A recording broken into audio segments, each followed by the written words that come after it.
Hello, good morning, everybody, and welcome to the fifth annual Commercial Banking Conference at Marquette University. Climate change, what are the risks, realities, and challenges? My name is Dr. Kent Velasco. I'm the director of the Commercial Banking Program here at Marquette University. I wish to thank you all for taking the time out of your busy days to come and listen to this important conference. I think what you'll find is a diverse group of speakers that will come at this challenging concept, I think, in many different ways. And I think you'll take away a lot of information that's going to be helpful to you. Just as a point of reference, during this session, we are recording it. So this will be made available to those of you who are interested in it, as well as the slides that we present through the speakers. We have an excellent lineup of speakers, which I'll talk about in a few minutes. I think you'll find them interesting, funny, exciting, and I think you'll take away a lot of information here that will be beneficial for you in the future as we all prepare for this eventuality. It's emerging. Before I proceed, I do want to acknowledge Mr. Drew Status, who is our production manager, who made this all possible. So I thank you, Drew, for that. I also wish to acknowledge our gracious sponsors for this event today. Those are BMO Harris, Johnson Bank, and National Exchange Bank, with other contributors including First National Bank and Trust of LaGrange, John Byrne Esquire, and US Bank. Thank you all for helping us to make this event possible. The participants in this conference, in addition to myself as the moderator, will include Mr. Tim Hanley, who is our interim Keys Dean of the College of Business Administration, whom I will introduce shortly. Our speakers include Ms. Ariana Gomez, founder and CEO of Technology for Impact, Mr. David Carlin, leader of the Task Force on Climate-Related Financial Disclosures for the United Nations Environmental Program, Mr. Jason Lichtenstein, partner and environmental lawyer at Ackerman Law, and Mr. Michael Cohn, principal of Wolf & Company and director of Strategic Management and Services Group. This is just a brief agenda of what you can expect today. And we're going to start with Ms. Ariana Gomez. And basically, she's going to take us through a general awareness of climate change and risk. And we'll talk about a roadmap, amongst other things. We'll then move on to Mr. David Carlin, who will talk about his task force on climate risk, and we'll show you more of a worldview of what's going on around the globe. Mr. Jason Lichtenstein will talk about the legal, regulatory, and governance environment surrounding this concept. And then we'll wrap it up with Mr. Michael Cohn, who will talk about process, steps, and client experiences, which I think you'll enjoy hearing about. And then we, in addition, after each presentation, we will open it up for a question or two, and depending upon time, but we will have Q&A at the end of the session where we'll open it up for all of the speakers. So you all have access to a tab that you can submit questions, and we will see those as we proceed. I would be remiss in not talking about the founders of our program, of our commercial banking program. As you can see, our tagline here is defining a new generation of bankers. This program would not exist if it wasn't for these founders. So I wish to thank them and acknowledge their tremendous support in making this all possible and for years to come. Our platinum founders are Wintrust Bank and BMO Harris. Silver level is Waterstone Bank, PNC, John Byrne Esquire. Bronze level, National Exchange Bank, FIS, Baker Tilly, and John Barrett of Bank of America. Without further ado, I would now, it gives me pleasure actually to introduce our Keys Dean of the College of Business Administration, Mr. Tim Hanley, and I'm going to turn it over to Tim. Kent, thank you. And thank you for all of our participants today. Kent, this looks like just a terrific agenda. I'm really proud to say a few words at the front end. Say in my role as the Dean of our College of Business, one of the principal roles I have is to promote all the great things happening in our college. And I've really come to appreciate the importance of having such an incredibly strong undergraduate banking program here at Marquette. I view this program as one of the real magnets. This is the reason that young men and women pick our College of Business at Marquette. It's recruiting time of the year. And I've talked a lot about Kent's practice. And I think, Kent, part of the reason this banking practice you built is so prominent is because you've got tremendous advisors. And look at this panel of people that you've got in front of our audience today. So I just wanted to say thank you. Maybe just a couple of words about our College of Business. As I tell people, and it is recruiting time of the year in the months of March and April, typically graduating seniors pick colleges. And it's an exciting time to be thinking about our college. And this program in banking is just one of them.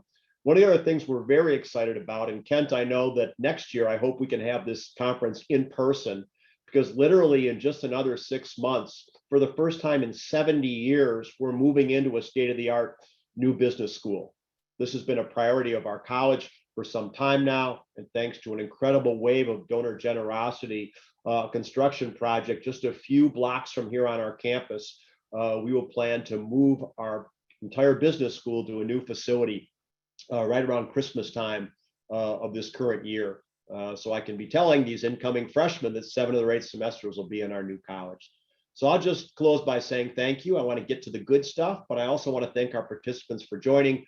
I want to thank our panelists for being on with us. Again, this kind of banking business that Kent has built really is one of the things that defines our College of Business. So with Kent, I'll turn it back to you and we can get on to the good stuff. Thank you, Tim. We really appreciate all of your words on this, and it's a labor of love. That's for sure. But we're here to talk about climate risk and climate change today. So what I would now like to do is introduce Ms. Ariana Gomez, who is the founder and CEO of Technology for Impact. Now, I know she's going to bring on board her slides here, and she's going to talk about a number of things. So I'm going to turn it over to Ariana, if you would join. Yes. Hello, Kent. Hello, everyone. Thank you for this space. Very excited to share this time with you all. And I'm going to share my slides right away to begin. Okay. Okay.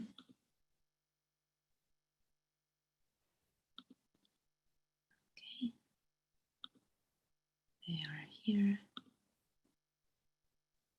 Can everyone see them?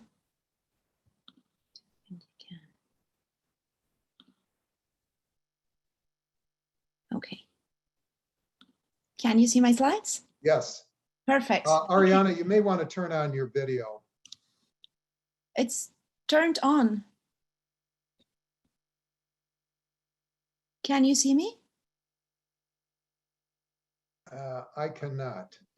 I can see you just fine. Okay. Perfect.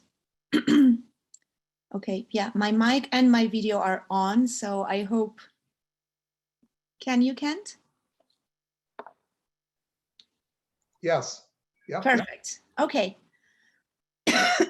Sorry about that. So we are going to be talking about the context now and why we are now at a global level, but specifically in the US, discussing all of this. Why, I mean, how did we get ourselves here, and what can we do about it? So it's a little bit of context for everyone. We know there is a climate challenge. We know that there's something that we need to address. And basically what we're talking about, because we hear a lot of stuff in media and a lot of opinions from everyone, but actually what the science tells us and what we know for sure is that there is an issue, there is a problem, a big problem, and it's global warming and biodiversity loss. Together, they are the two pillars of the crisis that we're facing. So global warming is basically about us emitting over or around 55 billion tons of greenhouse gases to the atmosphere every year. And biodiversity loss is about how we are losing natural ecosystems at a very, very fast rate. And this is caused by 5 major reasons. And the first one is deforestation, pollution, overexploitation of natural resources, urban growth, and anthropocentric planning, which basically it's a fancy word for saying that we are not, or we have not been taking nature and our ecosystems into consideration when deciding to do anything. And when it comes to global warming, these 55 billion tons that we're emitting of greenhouse gases into the atmosphere come from 5 different industries, mainly. The first one is the energy industry, how we produce energy, how we use it, how we consume it, the transportation industry, how we move goods and services, how we travel, manufacturing industry, how we build stuff, how we produce our or create our clothes, but also stuff, electronics, everything, stuff basically. How we build houses as well, the building industry, how we build houses and bridges and buildings, using cement and steel mainly, which are super greenhouse gas emitters. And finally, agriculture, how we produce our food. So these are like the major industries that are responsible for these tons of greenhouse gases.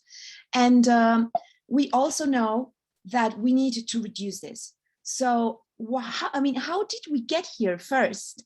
This is important also to know. And this is not, saying, oh, capitalism is wrong or it's bad in that way. Capitalism has brought us here with the bad and the good things as well. So there has been a lot of progress for humanity. We have been able to develop technologies and innovations and breakthroughs throughout all these years.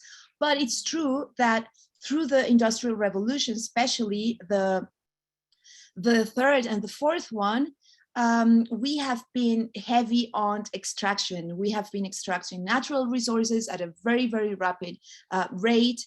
And we have not been, because we have not been considering nature as much, we have not given our planet the chance to regenerate itself at a pace that allows us to keep extracting resources without reaching planetary boundaries, which basically is where we are at. So this is how we got here, because of this capitalist system that was not perfect. We need to perfect it. That's the thing, right?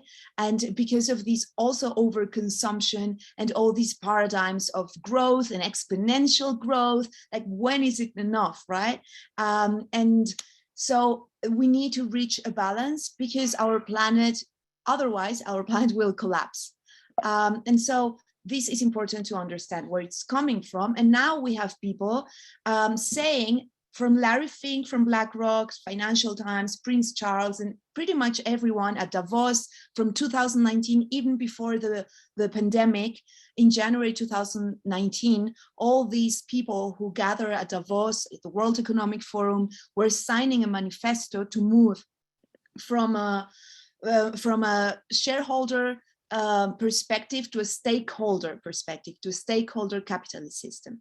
And we also know in this same context that this has been going on all around the world. Started with Paris in 2015 and the Paris agreements, where governments and all the private sector from these governments were aligned with that we needed to keep temperature below 1.5 degrees Celsius. Otherwise, the consequences would be dire for people, for nature, for our ecosystems.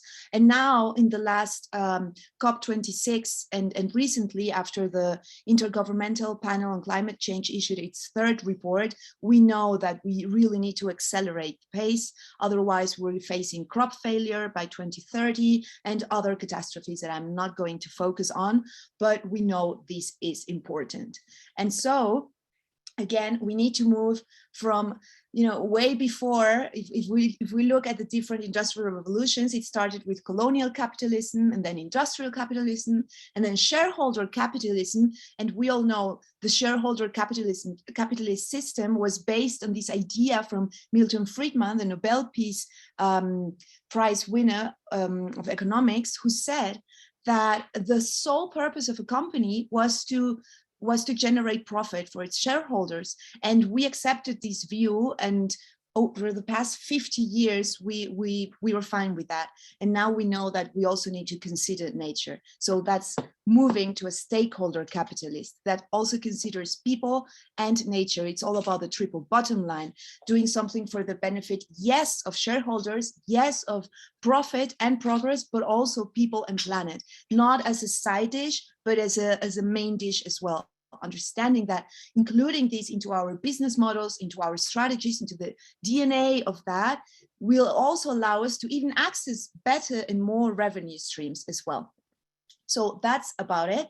And the goal, when we talk about decarbonization or not net zero and biodiversity loss and moving to a regenerative ecosystem, the targets there are to reach net zero by 2050. And before that, by 2030, to halve greenhouse gases.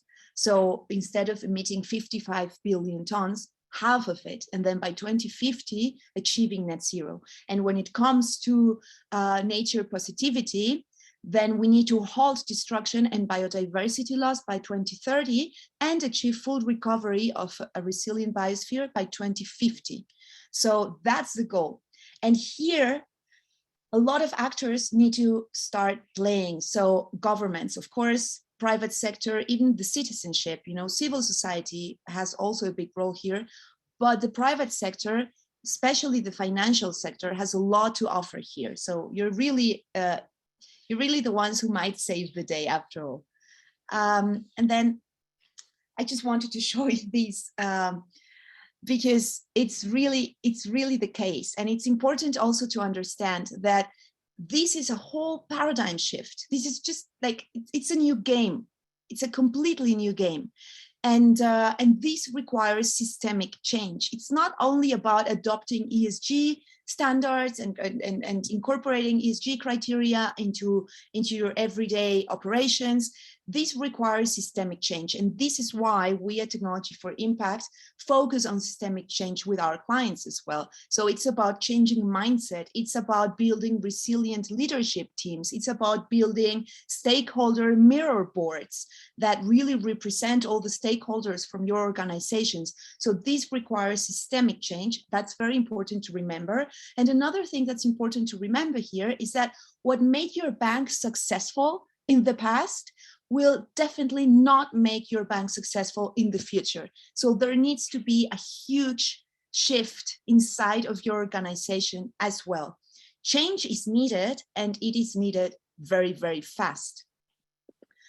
And if you were wondering, oh, we might have more time, oh, this is not, it's not on our strategy for this year, please look at this cartoon. I love it. And it's actually what's going on right now also with the global warming crisis, right? So imagine before 2020, all these companies who were discussing if it was the right time to go digital and so on. And little did we all know that the COVID rag ball was coming straight at us. And so those who moved fast, they were able to weather the storm in a much better way than those who didn't. Many who didn't survive during these past 2 years. So this is a reminder of why we need to move fast as well, with an example of something that has, hurt a lot of people and companies, which was COVID. And so you might be asking, okay, but I mean, I get it. The world is warming. There's a crisis, but what does it have to do with our bank? Well, the financial sector has been getting a lot of bad press, especially banks as well, because of the global warming crisis. So there's this relation where people are saying, well, banks are funding it somehow, or some of those are funding it, and we need to stop. And also the consumers are being more and more aware about their money and how they want to spend their money intentionally, how they want to use their money in a way that it will be building the future that they want for themselves and their children, and how banks could be a friend or an enemy to make this happen, right? So banks here are really, really important because you guys, you finance things. So nothing will move without financing in the world, and that we know. And so banks are really in the middle of this. There are banks who have not done so well in these discussions. JP Morgan, of course, is, it's said that it's the #1 arranger of funds for fossil fuels companies this year, according to data compiled by Bloomberg. So, what are they doing about it, and how is it hurting their operations? And it will only increase with time. It's not that, oh, well, people will forget. No, every time there's more awareness, even in the media. And consumers, because of social media as well, are more informed about this. And then we also have the SEC. And the SEC, that's the thing, it was developing rulemaking proposals for mandatory climate risks disclosure as to public issuers. So mandatory. The beginning, this was all voluntary. There were discussions about, oh, you should start doing this, it's voluntary. And now they're moving to a more mandatory approach. And what's the deal here? A lot of banks and bankers are concerned because they say, okay, are we going to be the climate police now? Like, that's not our role. Why should we be the climate police? And especially when it comes to, for instance, talking about scope 1, scope 2, and scope 3 emissions, banks are like, no, we haven't been reporting those. We don't even know how to do that. Maybe scope 1 emissions, which are the ones that we directly are involved with, yes. But how can I report about the emissions that my clients are producing? That's insane. And so there's a lot of worry here about what banks should or should not do. But the point is, there will be mandatory regulation coming into place very, very soon. It has been announced. So there's only one way forward, and it's doing something about this, starting to comply, starting to understand what you can start doing about this, and also all the things that are happening around this issue where your bank can start taking place and participating in. So one of them is the Net Zero Banking Alliance, which brings together banks worldwide, and it's been an effort to bring all these banks together to get to net zero by 2050. Right now, there are over 91 banks from 36 countries, and this is totaling more than 65 trillion in total assets. So the goal here is reaching a net zero economy that's seen as the greatest solution to reduce the risks of climate change to the financial systems and macroeconomic stability. So that's the goal with this Net Zero Banking Alliance. And there are a lot of initiatives and metrics and things that banks who are members can access to make this easier for them as well. Then we have the TCFT, the Task Force on Climate-Related Financial Disclosures. It was created in 2015 by the Financial Stability Board to develop consistent climate-related financial risk disclosures for use by companies, banks, and investors in providing information to stakeholders. The thing here is that governments around the world are pushing for mandatory climate risk reporting. The core elements of the TCFT are governance, strategy, risk management, metrics, and targets. I'm not going into detail here because you're very lucky today to have one of the key players in the TCFT, who's David Carlin. So he's going right after my presentation, and he's going to delve into this. To tell you all about it. But this is another thing that's here to support you in this transition. There's another one called the Task Force on Nature-Related Financial Disclosures. And this was also launched to widespread support from financial institutions, corporate governments, and civil society. And they are looking to align the TNFD's recommended disclosures with those of the TCFD to facilitate and encourage a move towards integrated disclosure. So the idea here is, the TCFD is all about climate risks. This is about nature-related risks as well. So also floods and also biodiversity loss and how this could affect your banks. And what they're trying to do here is to align both so that you have integrated disclosures to make life easier for you guys. So this is good news. So you didn't have like hundreds of reports to fill and different disclosures to make. like every day, brilliant people around the world are working to do integrated disclosures, to build standards. So it's also easier for you. There's even software to make life easier for all of us when we're reporting. Then, of course, climate risk reporting is all about climate risks. So it's important to understand the physical risks, the transition risks, what's the difference between those. And there's this climate risk spectrum developed by the German Development Intercooperation Agency, GIZ.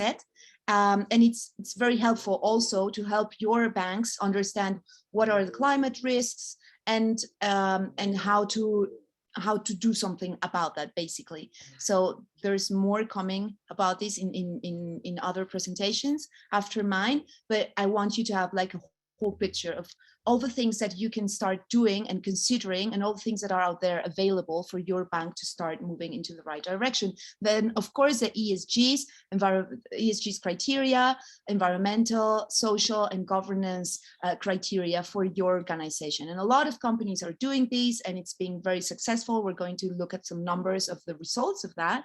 But basically, it's disclosing and telling people and investors and governments, of course, regulators, how you are impacting the environment, how you're impacting society, and how you're building and carrying out your governance in-house. And then you have the principles for responsible investing. These are 6 principles. These were created by the UN. And all signatories have been required to report risks and opportunities related to climate. So again, it's a different framework, very much integrated to the ESGs and to the TCFT in certain areas, but every day it's getting more integrated as well. But it's a good reference for banks who are looking to move into this. And then the benefits, of course, from the benefits of doing all of this transition have to do with risk assessment.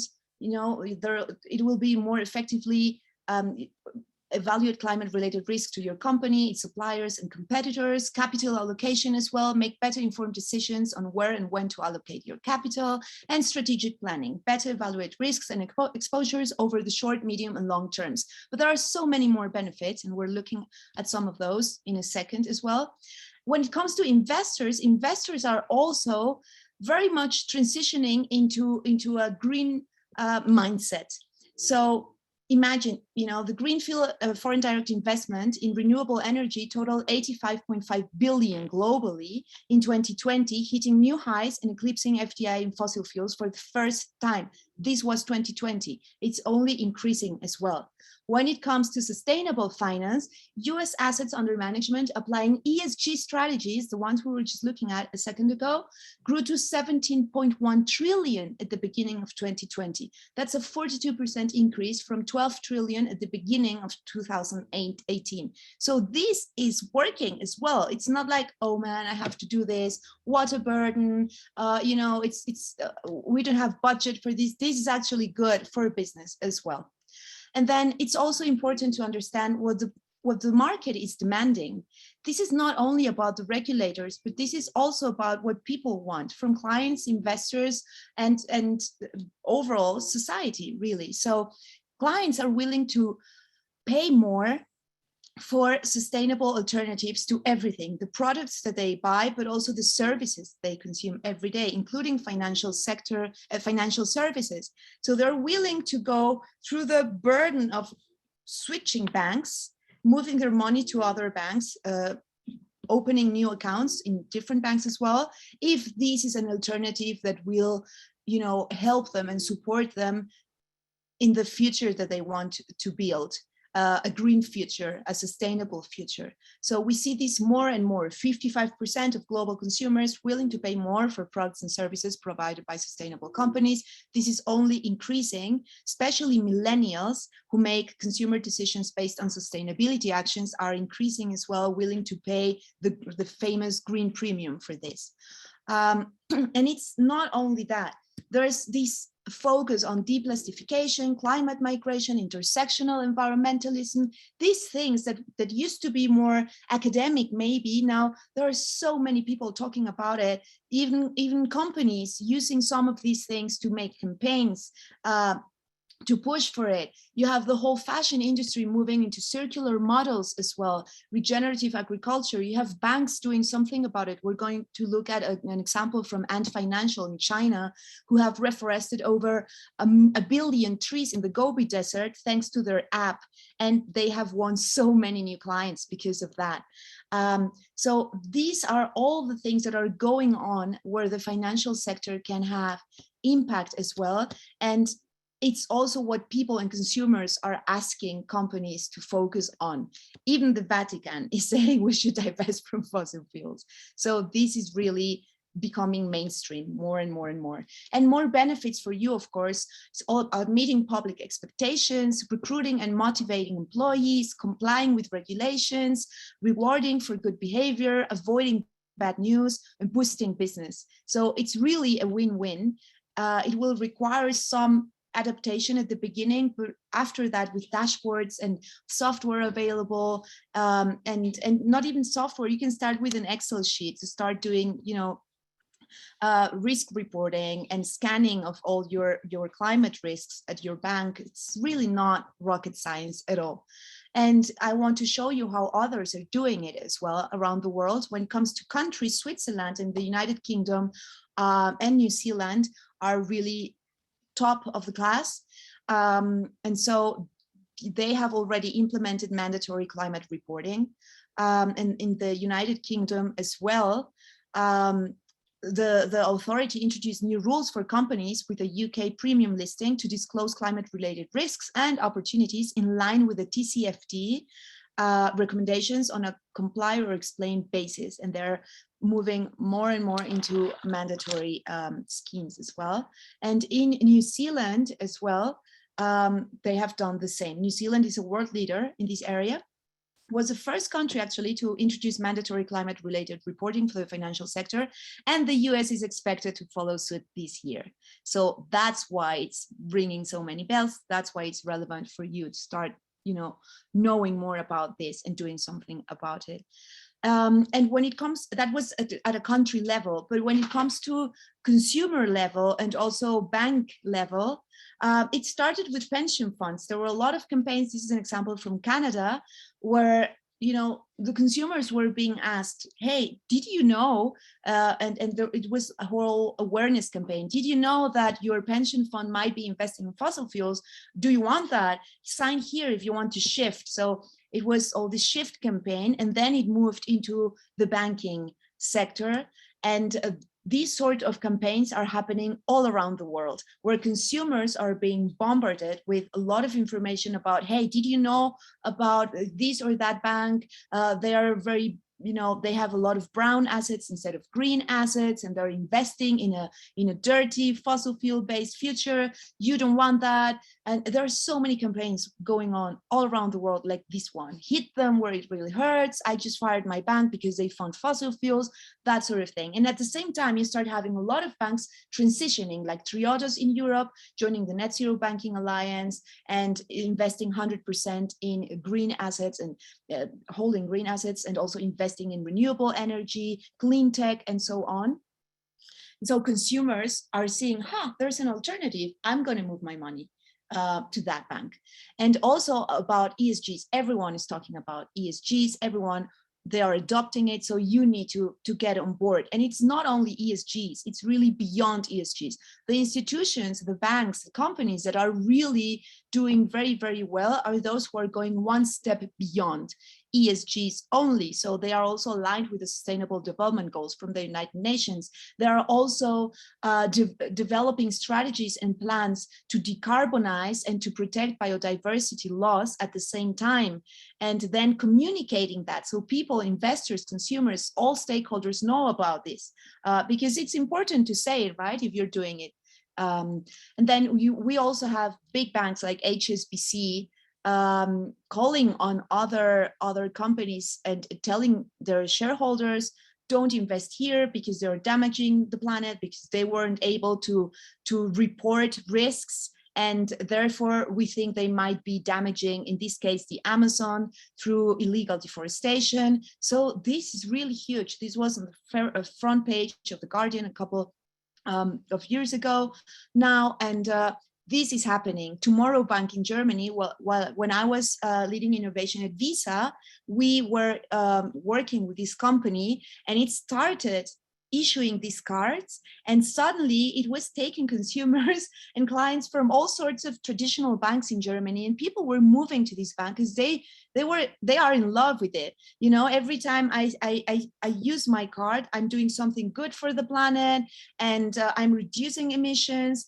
and it's such a beautiful business model because it's super good for profit, but it's also good for the planet, and therefore people are happy with it. So there are a lot of alternatives going on here, and even in places where you might think, oh, that will never happen there, it does. So Florida, we know there's a lot of discussion of whether things are really happening or not. People might not believe what's going on with the global warming crisis, even though Florida is a place that will be very hard hit when it comes to, and it already started. It's not that it will happen, it already started.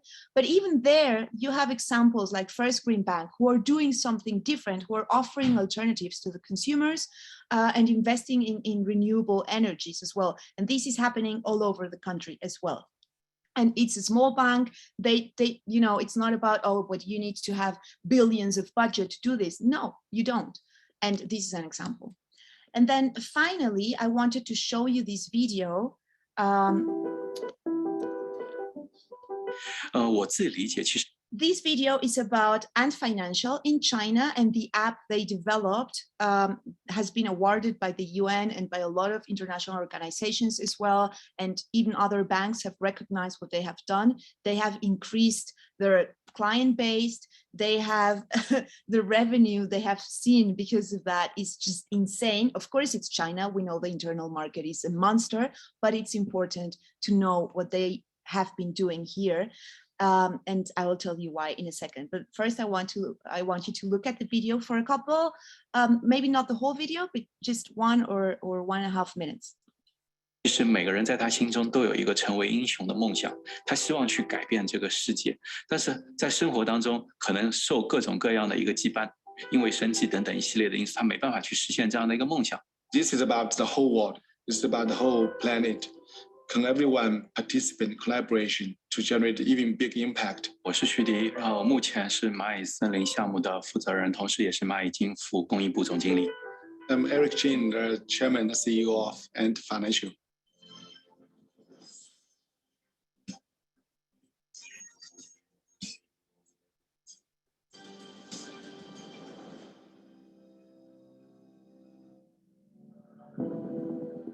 蚂蚁森林它其实在日常的生活当中，通过数字科技，更多的去鼓励用户去采取随手的绿色低碳的这样的行为，比如说鼓励用户更多的绿色出行，通过步行、乘坐公交、地铁去取代自家车。You using green behaviors, so we give you a virtual green credit, and the credit accumulate to a certain amount. They will be growing to a virtual tree. As a result of that, we go to plant a real tree to improve the environment. 在中国，其实，在我们的文化里面，对树是有一种特殊的一个感情。Okay, so I'm sure if you were not looking at the screen, you started listening to these guys speaking in Chinese and you were surprised. You didn't expect that, right? But the point here is I want to show you that it's also, and that's why I was saying this is a systemic change as well. This is an example of a bank, a financial institution. I know it's huge, but they started using also digital technologies and or technology, you know, very simply put, technology to accelerate this movement, to accelerate this transition to alternative services that are aligned with sustainability as well, with decarbonization, with the protection of biodiversity. And they designed a very simple yet powerful strategy where they engaged consumers and they engaged all of their clients to play with this app. So the more you do something good for the planet, you earn points for yourself, but you also plant a tree, a virtual tree. That's why it's called Ant Forest. And every time you plant a tree and it grows because of the points that you're accumulating as well and generating all the time through your activities, through the purchases that you do, but also the things that you do, like using a bike and walking instead of maybe taking an Uber or I don't know, driving. the app notices these things, gives you points, and then you plant a tree. When it grows, they plant one real tree in the Gobi Desert as well. They have planted over 1 billion trees now. And again, the revenue has been insane. And consumers are super happy because they're like, wow, they even want to buy more and use their carts more because they want to see their trees growing in the app as well, apart from doing green activity. So this is an example also of how we can start using technology, strategy, future foresight, innovation to build different services and innovative services. And it's not super high cost. Everyone can afford an app. Everyone can afford a pilot that will see if your consumers are happy with this or not. And so when it comes to future-proofing your bank, it's also taking this into consideration. So I don't want you to just stay with the idea of now we have to report it and oh, what a burden and it's horrible. And now we have to start doing ESGs and TCFT and Banking Alliance and net zero. Oh my God. No, see this as an opportunity. This is a huge opportunity. I'm telling you one thing, the world is entering the biggest renaissance ever. This is the era of reinvention. We need to reinvent everything, the way we move, the way we transport, the way we build houses, the way we produce our food, the way we generate energy. How can we build buildings and houses and bridges with net zero cement and steel? We have bright minds all around the world trying to find solutions here, innovations and breakthroughs. So this is full of opportunities. How can your bank be a facilitator and an accelerator of these new transition of the era of reinvention? There are so many opportunities for your bank as well if you start doing things well in this way, because external benefits are all about investors, but also consumers and reputation. You have internal benefits as well, potential benefits, to attract and retain talent, to boost motivation, to renew the purpose of your organization with your employees, especially millennials and Gen X. They're looking for places with purpose as well. They want to work and earn a salary, but they also want to transcend, to have positive impact on the planet. So there are so many benefits, really. And the most important thing that I want you to go away with today as a key takeaway is this roadmap. So if you see this roadmap doesn't say, comply with the TCFT and comply with Banking Alliance and Net Zero Banking Alliance. This is more than that. This is beyond that. So first, when we work with our clients, it's all about a climate risk assessment, understanding a lot of things there, risk finance and insurance metrics, monitoring, understanding a little bit where you are and what risks your bank has right now. Then stakeholder mapping, number 2, who are your stakeholders? What's the strategy overview? What's the leadership DNA? What needs to change? Again, remember I said, what made you successful in the past will not make you successful in the future.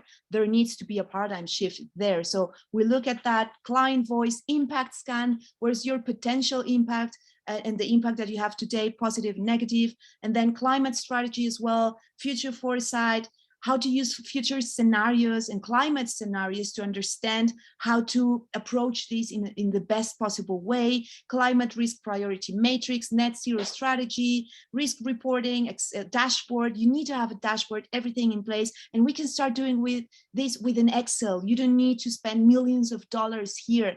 It's really starting. It's all about starting somewhere and start doing this work. And it's really exciting. It will boost morale in your teams. Really, I want you to see this as a huge opportunity. Accelerating tech as well, innovation processes, how to start having proof of concept portfolios and minimum viable product portfolios in your innovation teams, to start testing new services and new ways with your consumers, start building deeper relationships with your stakeholders as well. And then number 4 is all about strategic implementation. There's been a lot of planning here and assessments, and this is all about putting theory into action, risk reporting, capacity building for your teams, ESGs and SDGs based value proposition for your specific bank, triple bottom line innovation, stakeholder board. We build stakeholder mirror boards as well. That will help your bank have a better, view of what's going on, what your stakeholders want, so you can co-create with your stakeholders as well. And the 3M model, which is mindset, metabolism, and morals for your organizational change strategy as well. And finally, an impact narrative. So once we start doing all of this, it's also about telling people what you're doing. And this is okay. This is not greenwashing. It comes from an authentic effort and an authentic transition to something better, to something greener. And you want people and all your stakeholders to know. So it's about building this new storyline based on authenticity, of course, and the key messages and the call to action. You need, and you have here also a huge opportunity. A lot of people are angry with big banks. You guys have an opportunity to capture that market as well with better offers, with better solutions as well, that are aligned with people's interest when it comes to climate change and building a greener future. So I just want you to know that. And also you guys have navigated really tough crises in the past. And here you are. So this is something you're going to be able to do with no problem. I'm sure of that. It's only about starting. And also as a global community, people get overwhelmed with the global warming crisis and so on, and rightly so. But let me tell you something. We sent a man to the moon many years ago when we didn't have the technology or the innovation or the strategies that we have today. So we are going to make it. But just ask yourselves, how are you going to be an accelerator? Because you can, because you hold the money at the end of the day. How can you be an accelerator here and grow your own business by doing the right thing? That's a question I leave here. And I'm sure after this presentation and with all the information my colleagues are going to share with you, you're going to have brilliant ideas about that at the end. So that's it. Thank you. Thank you for paying attention and for your time. And I hope this leaves you with a little bit of, excitement to tackle this. Thank you very much, Ariana. That was great. That was very good. And one of the questions that I think that you brought up, which was, I thought was very important, was the fact of the young people that are involved. This is one of the things that I see and hear about quite a bit in the classes that I teach. And I teach a risk management class, and we had a pretty heavy discussion about climate risk in that class. And students are very focused on that. The young people, the millennials, and the next generation as well. And I think that's the future. So I think that's an important concept. We have some time to open it up for a question or two for Ariana, if anybody has a question before we proceed.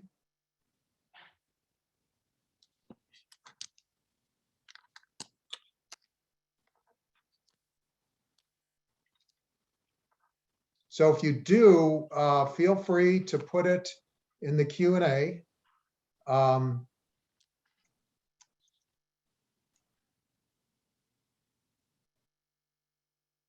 Ariana, I think you covered everything. Okay, I don't see any, oh wait, we have a question here. Okay. Do you see banks making decisions limiting their amount of lending to fossil fuels related companies, especially if they are considering signing up for the Net Zero Banking Alliance? Yes. I think decisions about lending to fossil fuels related companies are being made, as we speak, against doing so. The tricky part here is that a lot of banks who already did, they have long-term contracts as well. And so there's this worry of some banks that say, I cannot just cancel this contract because then we go bankrupt.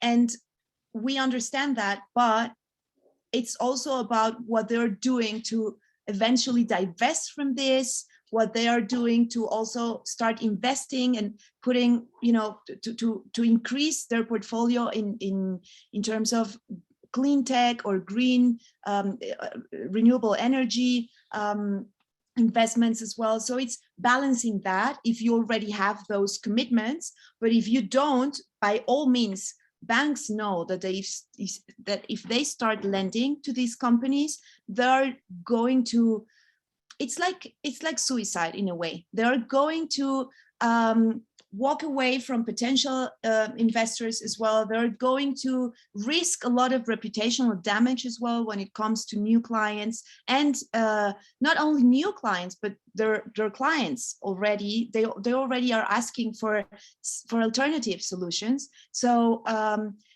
definitely, I see banks questioning themselves and thinking twice before lending to fossil fuel related companies. By all means, all over the world, not only in the US. Ariana, I have another one. Do you think the prioritization of ESG initiatives will decline as economic pressures grow and banks shift their focus towards returns and earnings? Good No, question. sorry? It's a good question. It's a very good question, yes. I don't think so. Of course, you will always have a couple of banks here and there that will not, will not want to comply or will not want to align their business models and their operations to something other than business as usual. Yes, that's the case, and some will do that. But I think this is a matter, and you saw that in the numbers that I showed. Those who have been doing this and have already incorporated ESGs and even beyond ESGs are seeing insane revenue, and the yield is there. So it's really a win-win. I know we're not used to that. We grew up with either or mentality, but this is actually happening, and it's good. And so I think once there needs to be a tipping point, and we're approaching that tipping point. But after that, I think a lot of banks who were not sure are going to see the benefits there. The question here is, do you want to be an early adopter and reap those benefits while there are many there, or do you want to be a laggard and then, wait until the end and access some of those benefits, but not the big ones at the beginning? So this is also a matter of velocity, not only doing the right thing, but doing it fast. So I think that will not be the case in the long run, especially after we start seeing more and more the effects of global warming. Antonio Guterres, the Secretary General of the UN, announced this week that the biggest countries in terms of emissions need to start doing something drastic in the next 250 days. Or we're going to see climate catastrophes all over the world, more than we have been seeing those. So it's really all about understanding that and applying that to our banks and to our companies, and seeing how it also accelerates growth and acceptance from both investors and clients. So there's no way back from that. Yeah, it's sort of like your wrecking ball cartoon to a certain degree. I have two more. We'll take two more, and then we're going to need to move on. So one of them is there enough renewable energy to offset the decline in fossil fuels that you're suggesting? Okay, that's also a great question. Scaling all the solutions that we have at hand is an issue. There is not enough renewable energy in the whole world today. Let's say at the push of a button right now for us to switch, but we just need to invest in it to accelerate that as well. We need to scale it very quickly. That's why all experts are saying it's a matter of speed and scale. It's a matter of investing and investing in innovation, investing in science, investing in breakthroughs in technology to make that transition faster. There are countries who already have that capacity, who already can, power their whole countries through renewable energies and clean energies. Some others don't, but it's also a matter of pushing for government for better policies. For instance, Pakistan right now with the heat wave, they have so much solar potential, but they're not investing in it. So it's about that sort of discussions and negotiations with countries at an international level, but it's also about financing those. So if a bank says, okay, I want to move into renewable energies. So maybe it's not only investing in renewable energies, it's also investing in other things like climate tech and those funds or those ventures that are doing something to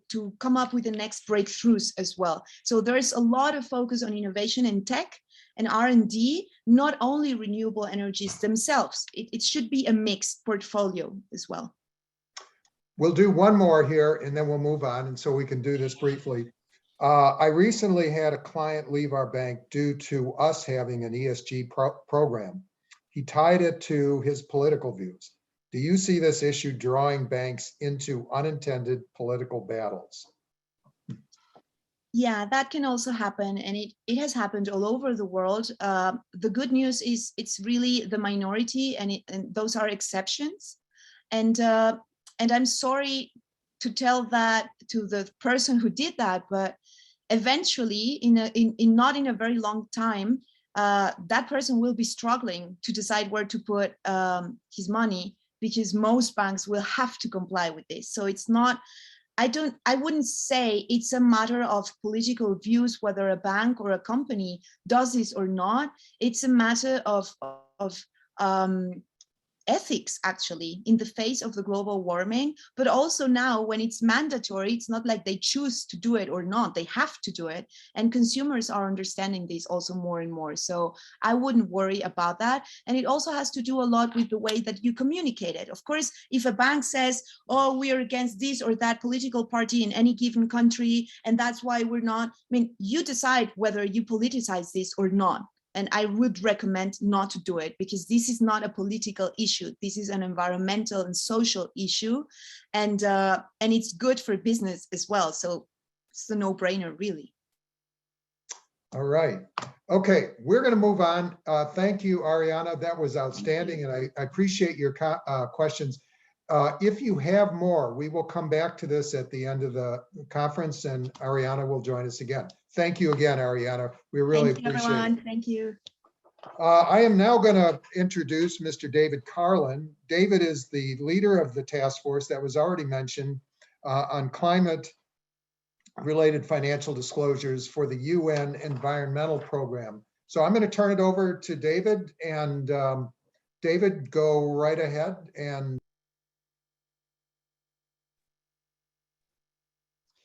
terrific. Thanks so much. Really great to be here with you. My name is David Carlin. I lead climate risk and TCFT programming for the UN Environment Programs Finance Initiative, UNEP-FI, as well as being a principal in finance and risk for Oliver Wyman Consulting. And over the last 3-4 years, I've worked with over 100 organizations globally on helping them understand, measure, and manage some of the major changes that are coming due to climate, not only in the physical world, but also in terms of economic developments and the ways in which they can use disclosures both to prepare analysis and assessments for clients, as well as for strategies, and also how the rapidly evolving regulatory space can be one to both get out ahead of, as well as to identify where opportunities may exist for future and successful financing of both sustainable opportunities, as well as resiliency and adaptation to climate. And so what I'm here to speak with you about over the course of my time is just a bit more about this framework and how it's been used and been applied both by supervisors as well as by peer institutions to think about their climate risks. And so, as Ariana really nicely set the scene for, the Task Force on Climate-Related Financial Disclosures was created and developed for the real purpose of giving institutions the opportunity to understand how their clients, how their potential investee companies, how those that are their peers are performing in terms of preparedness for climate and climate risk. And so the way that this is structured is to have 4 different pillars of governance, strategy, risk management, and metrics and targets. And within each of those pillars, there are specific disclosures, 11 in total, that really aim to provide a comprehensive view of the risks that are faced. And so at the governance side, looking for the board and management's role for strategy, considering how the strategy is resilient under different circumstances and what the risks are that have been identified in the context of different scenarios.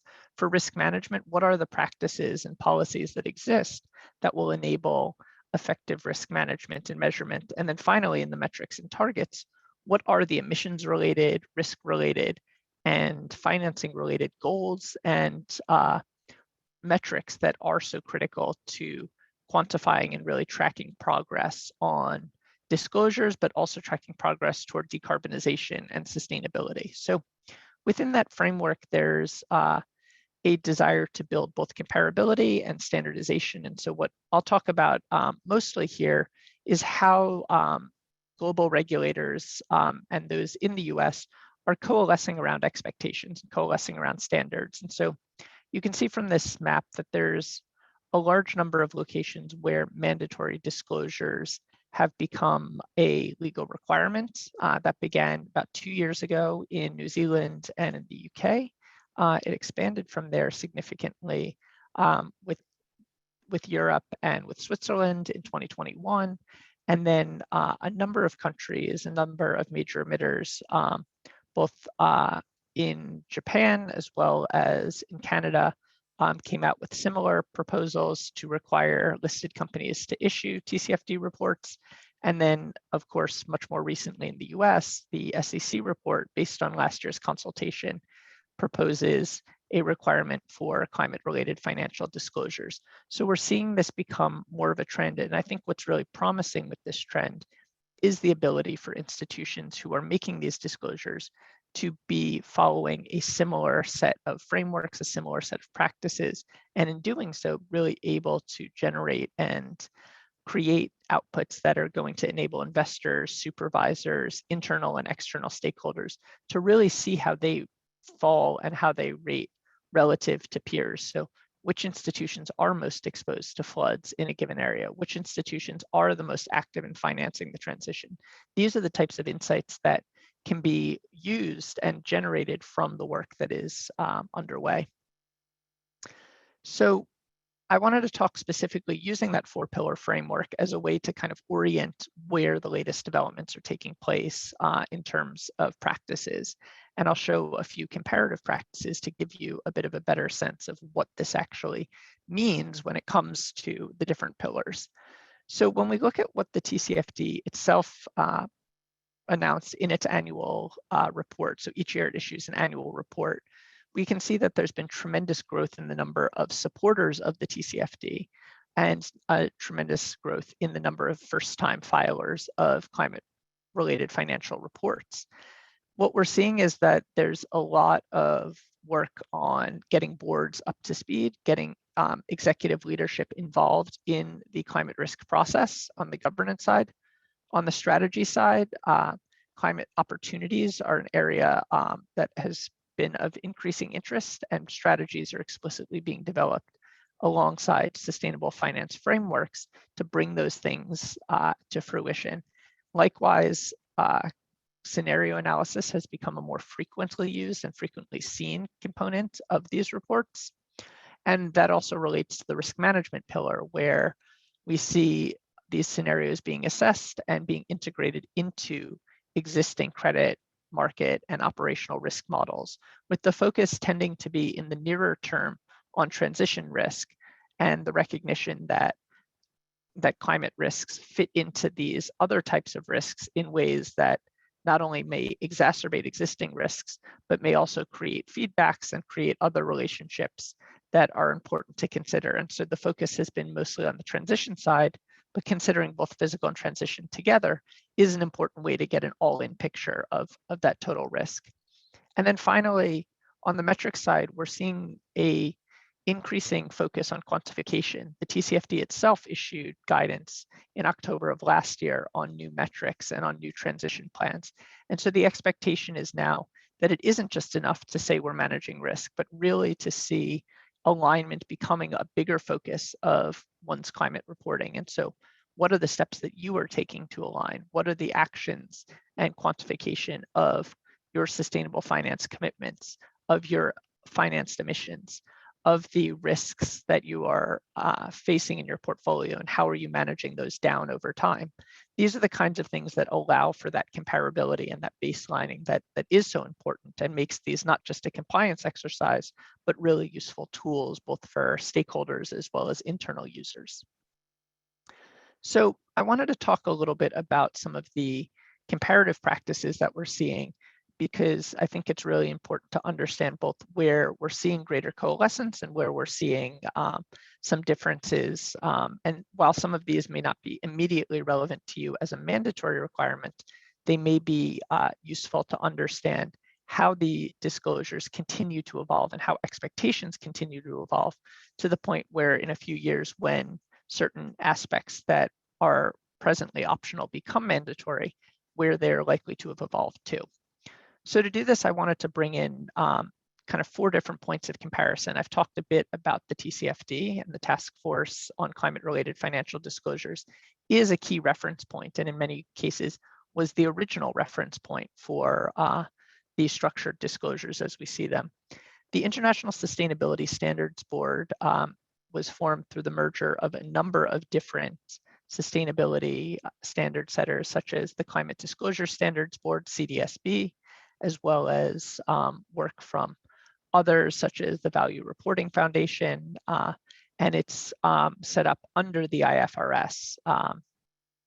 And the IFRS provides international financial reporting standards, and in doing so, this aims to provide a standardization for securities regulators across the world, as well as providing clarity not only on the climate side, but on broader environmental expectations. The SEC, as you know, is the US's securities regulator. And so thinking about listed companies and what are the pieces of information investors need to know is of top priority to them. And then the European Central Bank has been one of the most active and engaged central banks globally on thinking about requirements. And they, along with the European Banking Authority, have put together a number of statements on disclosure requirements and expectations that are being played out. And they've also been the ones that have provided feedback, often relatively critical feedback, of the banks under their jurisdiction for the types of disclosures that are being made. So just to say that there's, these 4 are not exhaustive, but I think they do provide the points and contrasts that I wanted to show. And so on the governance pillar, what we see is, for the most part, it really is about the board and it's about senior management. And that's true for all of these. A few of the differences are that the International Sustainability Standards Board wants to get into more detail on what these responsibilities are at the board level, also wants to think about questions of skills and competencies. These are things we're seeing in TCFD reports, but to see them called out explicitly does give a greater role to, say, executive trainings, give a greater role to board credentials, and thinking about how those things support the development of effective controls is a good example of where governance can not just be about the top, but also about how the entire organization is well managed. On the strategy side, this is often the biggest disclosure and the biggest challenge. And the strategy disclosure is the biggest challenge because it's the one that contains scenario analysis. And as it contains scenario analysis, it's also the one that requires both analytical assessments, selections of scenarios, and consideration of what types of scenarios are most relevant. What we're seeing in the marketplace is a drift from what TCFD had initially issued, which was saying we want to look at slightly below 2 degrees. The well below 2 degrees was the Paris Agreement, to now a real understanding that net zero by 2050 is the critical transition scenario. This is the thing that more and more countries are committing to. So in order to ensure that you are following a path that is consistent with the normative policy of a country, looking at 1.5 degree scenarios is going to be important. And so there's a recognition, I think, both by the ISSB as well as the SEC, that scenario analysis may prove challenging for institutions. However, that doesn't necessarily excuse or exempt those institutions from conducting it. What it does is, for smaller institutions, there is a longer intake period for needing to report on scenario analysis. And importantly, also for those that are target setters, those that are committing to specific targets, one of the important things that the SEC mentions is a need for transparency in what scenarios we're using. If you are going to benefit from making claims about your climate goals, then you're going to need to explain those claims, and you're going to need to explain how you intend to reach them, and also what scenarios you're using to make the assumptions that are being declared. So on risk management, what we see is that mostly the idea of integration is paramount. And so thinking about the details around that integration, there are varying levels of focus from the TCFD, from the ISSB, from the ECB and the SEC.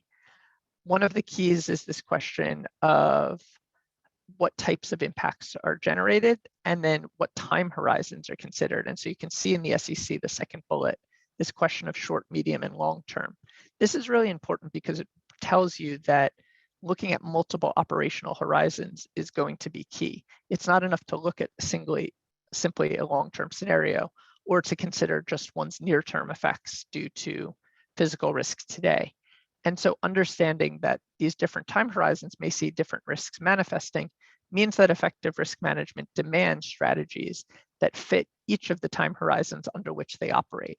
And I think that was a process that started with the TCFD, is mentioned in the disclosure, but has been made ever more explicit by some of these more recent guidances. Finally, on the subject of metrics and targets, I would make the point that metrics and targets really are the lifeblood of an effective disclosure. They are the thing that allows comparability to take place. They're the standardization that tells you not just whether a disclosure is good or not in terms of its detail, its content, but rather whether the institutions that are making the disclosures are actually well prepared or ill prepared. And so considering risk metrics and emissions metrics and financing targets and goals are all really important elements. And what I think is useful to note is that on disclosures, some of the key sticking points and key items are around emissions, and especially for financial institutions, scope 3 emissions are a question where there is a bit of discussion and divergence over what needs to be disclosed. Likewise, another controversial and important topic is around carbon offsets or carbon credits. And so the separate reporting of these is something that is increasingly seen as necessary and increasingly seen as good practice. And recognizing also that when these targets are developed, it's critical to have transition plans that support them. And those transition plans need to have interim targets and need to have processes that will take an institution from where they are to where they want to go. From Europe, which is a little bit ahead of us, we can see that that hasn't necessarily always been the case. And it is one of the limitations as it exists of the existing disclosure regime, is that not enough quantitative disclosures are being made and not enough clarity around methodologies are allowing for stronger comparisons.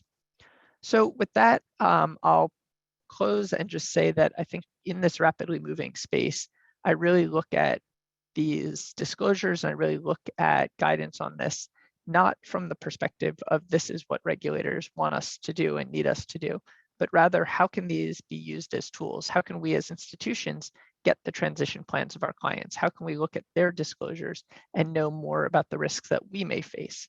It's really starting to use these disclosures as a tool that is such an important way to effectively manage the risks that are going to be confronting us in the future.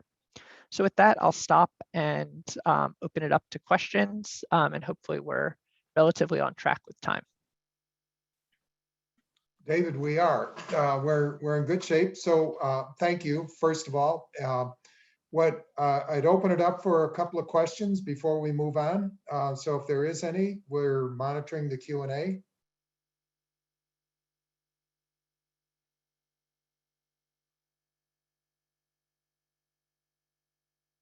You know, one of the things that I find interesting in your discussion, David, is talking about scenario analysis.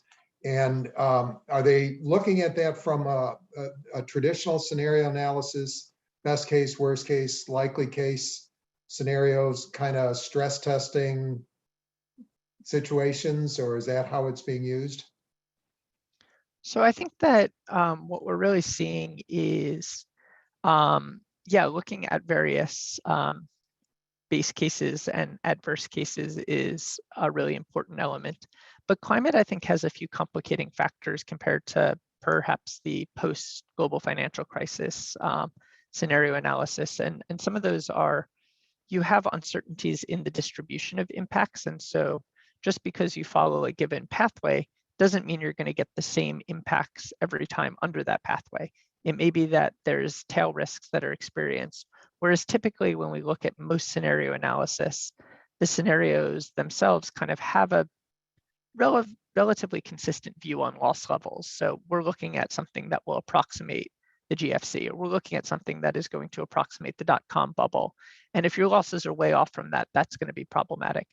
With climate, we struggle on some of those economic quantifiers, and it means that there are many different ways that harms can manifest and complex ways that maybe haven't been thought about. And so when we think about being good risk managers, it's acting under that uncertainty, and it's recognizing that we may not have all the information, but we need to operate under the best information that we have. I would also say with scenarios that you have multiple time horizons in a way that the immediacy of how would we fare today under this scenario is one element of climate scenario analysis, but there's also a very strong element, especially when it comes to target setting and it comes to using some of the bigger climate models of where will we be in 2050? What are the changes that need to take place here? And obviously, if you take that very literally, it becomes a very stylized and very artificial exercise.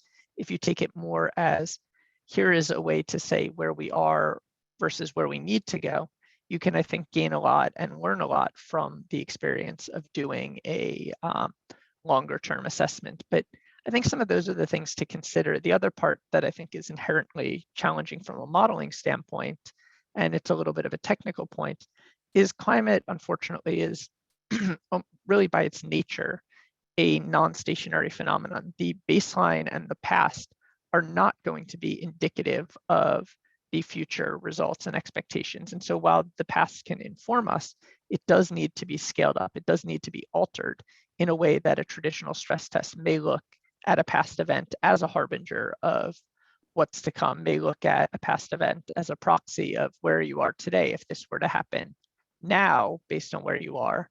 And I think climate always has that kind of slippery slope, that sliding scale of damages, of changes. And so figuring out both what data we need, but also how to keep up with that changing baseline is the key challenge, I think, both for climate scientists as well as for financial risk managers.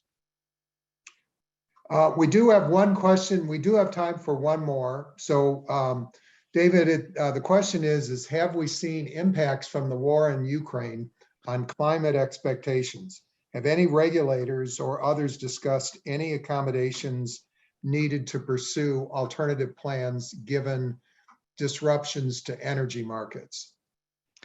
So the war in Ukraine obviously has a significant impact on energy markets. It also has the reality of showing how much of the European economy is dependent on Russian fossil fuels, and also showing how various breakdowns in that chain of global commodities movements can cause pain in other parts of the world. We, before the war, imported only 1% of our oil from Russia as the US, but we still face the challenges of a global commodity on a global market. And I think from a climate standpoint, there's sort of two schools of thought. One is, this is just further evidence of why the political chaos of petrostates is something that part of climate and shifting to renewables will help mitigate and will help distribute the ability to generate energy. There's the other side, which is conditions are tight right now. I think there's a little bit of a false narrative going on, which is we have to give up on our net zero goals because of this conflict. I think in the short term, we need to keep the lights on. We need to keep the heat on, and those things are critical. I think a lot of the discussions, whether it's within the US or around the world, on big topics of where we should be drilling, where we should be starting new exploration and financing, are kind of beside the point, because you're talking about a capital intensive process and you're talking about an extraction process that will take multiple years. And if you hear from investors, if you hear from the people who are actually at the wellheads, there's a strong reticence to do this, not because they don't want to help, not because they are trying to save the world from climate change, but because simply there's so much volatility that by the time this stuff is coming out of the wellheads, by the time these new fields are being exploited, which climate science says is going to cause us to go over our temperature targets, by the time that happens, we'll be a couple years into the future. And so bringing this capacity online in an uncertain and volatile market is something that they're not terribly willing to do. So I think you often see this sort of false choice of, we need to give up on net zero because of Ukraine.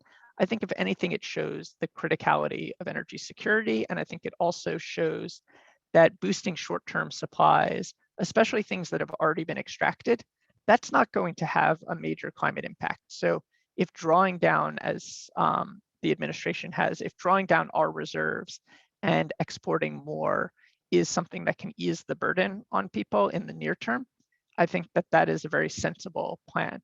If we talk about exploiting new fields and we talk about increasing production, I think you have to look both at the timing and the economics to see that that is a strategy that's typically being called for not by people who are really on the front lines of this, but people that have their own kind of policy views about what form the transition should or shouldn't take. All right, very interesting. Very good, David. We're going to need to move on. So thank you, David. And I'm going to move this along to our next presenter, which is Mr. Jason Lickstein, and is an environmental lawyer for Ackerman Law. And I'm going to turn it over to Jason. Ken, thanks so much. I'm going to share my screen.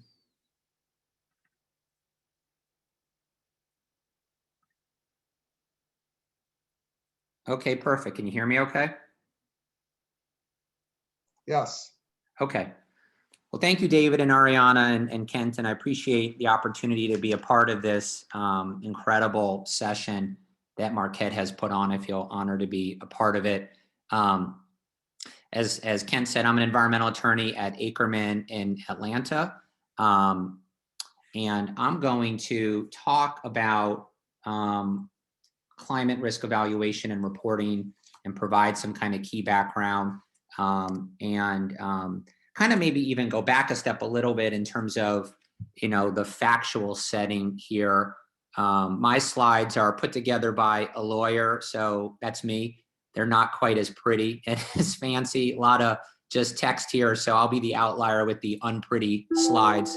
But I just think it's helpful. I'm going to maybe be a little even plainer and simplistic maybe in how I talk about kind of the factual setting here and where I think we're at, and then get into a bit of a primer on, and it's really strictly an overview of the regulatory scene and where it's maybe going as it might affect finance and in the banking world in the US.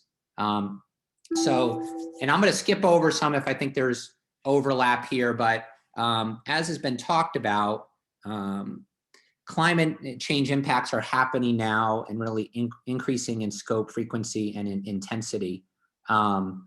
According to NOAA, 2020 was a historic year of extremes in the US. Let me close that. In 2020, there were $22 billion or greater weather and climate disasters, which was a record.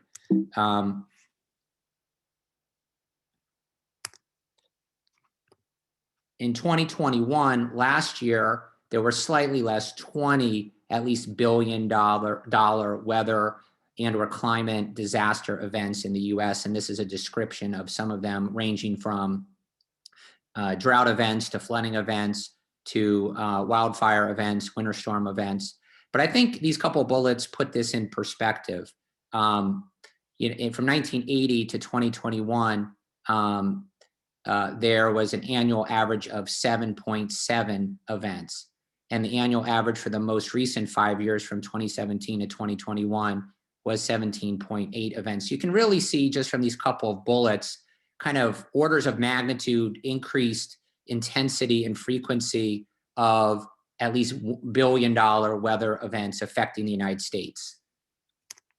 This is a slide that's kind of widely used and cited. And this has been put on for a couple of years, that you can kind of graphically see these events, their dates and their location in the US. And they range across the country. Which kind of leads into now, from the policymaking standpoint, where things stand, or at least goal setting. The Biden administration announced early in the administration a U.S. goal to seek to reduce U.S. greenhouse gases by 50 to 52% from 2005 levels by 2030. And so you can see the dates there. I know there are a lot of numbers and acronyms thrown around, but the time period at issue is short. That's less than a decade. With a larger US goal of net zero emissions by 2050 within 30 years. So, net zero meaning producing less carbon than we take out of the atmosphere, with the goal to stabilize greenhouse gases in the atmosphere, really by the second half of the century. We're going to get into this a little bit more here. And as both David and Ariana said, and this has been, cited in lots of media pieces internationally, that the overarching international goal is to hold global temperature increase to no greater than 1.5 degrees Celsius by 2050. The Earth is already warmed to about 1.1 degrees Celsius. This is described in multiple UN and IPCC reports. Basically, the more increase there is, the greater uncertainty and expected greater climate impacts there are expected to be across the globe. So all of these numbers are based on lots of science and study that, undergird it, but this is kind of the bottom line in terms of at least the international policy consensus. And I'll be very brief about this, but from an international perspective, I thought it would be helpful to talk about the Paris Agreement, because it gets mentioned quite often through the UN framework. And again, this is just an overview, but it's largely up to individual parties and nation signatories to the agreement to determine their steps to comply in accordance with the agreement. It's a legally binding international treaty adopted or acceded to by over 190 parties and entered into force in November of 2016. And the goal is similar to my previous slide, to try and limit global warming to well below, quote unquote, 2 degrees Celsius, and pursue efforts to limit the temperature increase to even less than that. There are steps, and obviously there's a process. Folks can drill down on this more, but the process involves the preparation and submission of nationally determined contributions that are submitted.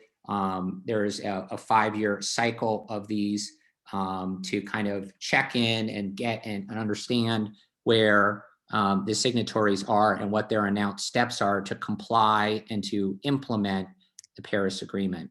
The goals are increasing the ability to adapt to adverse impacts of climate change, foster resilience, making financial flows consistent with a pathway to a lower greenhouse gas emission world, which is really what we're going to focus on more so in these other slides on the financial piece. The Paris Agreement framework is to be implemented to reflect common but differentiated responsibilities. That's a key concept. And the parties are to undertake and communicate ambitious efforts with a view to achieving the purposes of the agreement, representing a progression over time. So those are some of the key concepts embedded in the Paris Agreement. Now, turning to the United States, I guess more specifically, at the beginning of the Biden administration, the administration announced a whole of government strategy and approach, quote unquote, which was announced through a couple of executive orders and then other implementing actions. The first was an executive order that was issued during the first week of the administration in January of 2021. That's on the screen here. And then the second one, more specifically related to climate-related financial risk, was issued in May of 2021. We're going to talk more about this, but multiple federal agencies and departments have been implementing and seeking to implement the direction from the executive orders. This is just a graphic of the first executive order, which was kind of overarching, providing overarching direction to various agencies on the steps that the administration was kind of contemplating. So the major sections of that executive order were to put the climate crisis at the center of U.S. foreign policy and national security, taking a government-wide approach to these issues. Importantly, using the federal government's buying power and real property and asset management tools and authorities, empowering workers through rebuilding U.S. infrastructure for a low greenhouse gas economy. And I'll kind of jump through some of these, but at the same time, addressing environmental justice issues, which a lot of folks have probably heard a bit about. I'm not going to deal with that in any detail, but so kind of at the same time, recognizing there are disadvantaged communities that might need special attention in this transition. The next executive order more specifically addressed the financial sector. Unknown caller. And this was issued in May of 2021. This announced a climate-related financial risk strategy that was comprehensive in nature. So it kind of called for addressing financing needs as part of this transition, and critically better assessing, and now is a lot of what David was talking about, and Ariana and Michael will, I'm sure, as well, really more comprehensively assessing, disclosing, identifying, and making known to the public and to investors that the risk, climate financial risk that might be posed by the physical attributes of climate change, and then the transition that is being contemplated that will happen as a result of a changing planet. These are some other elements of this executive order focusing on federal lending, the federal budget, aligning the federal budget. These are some other elements as well.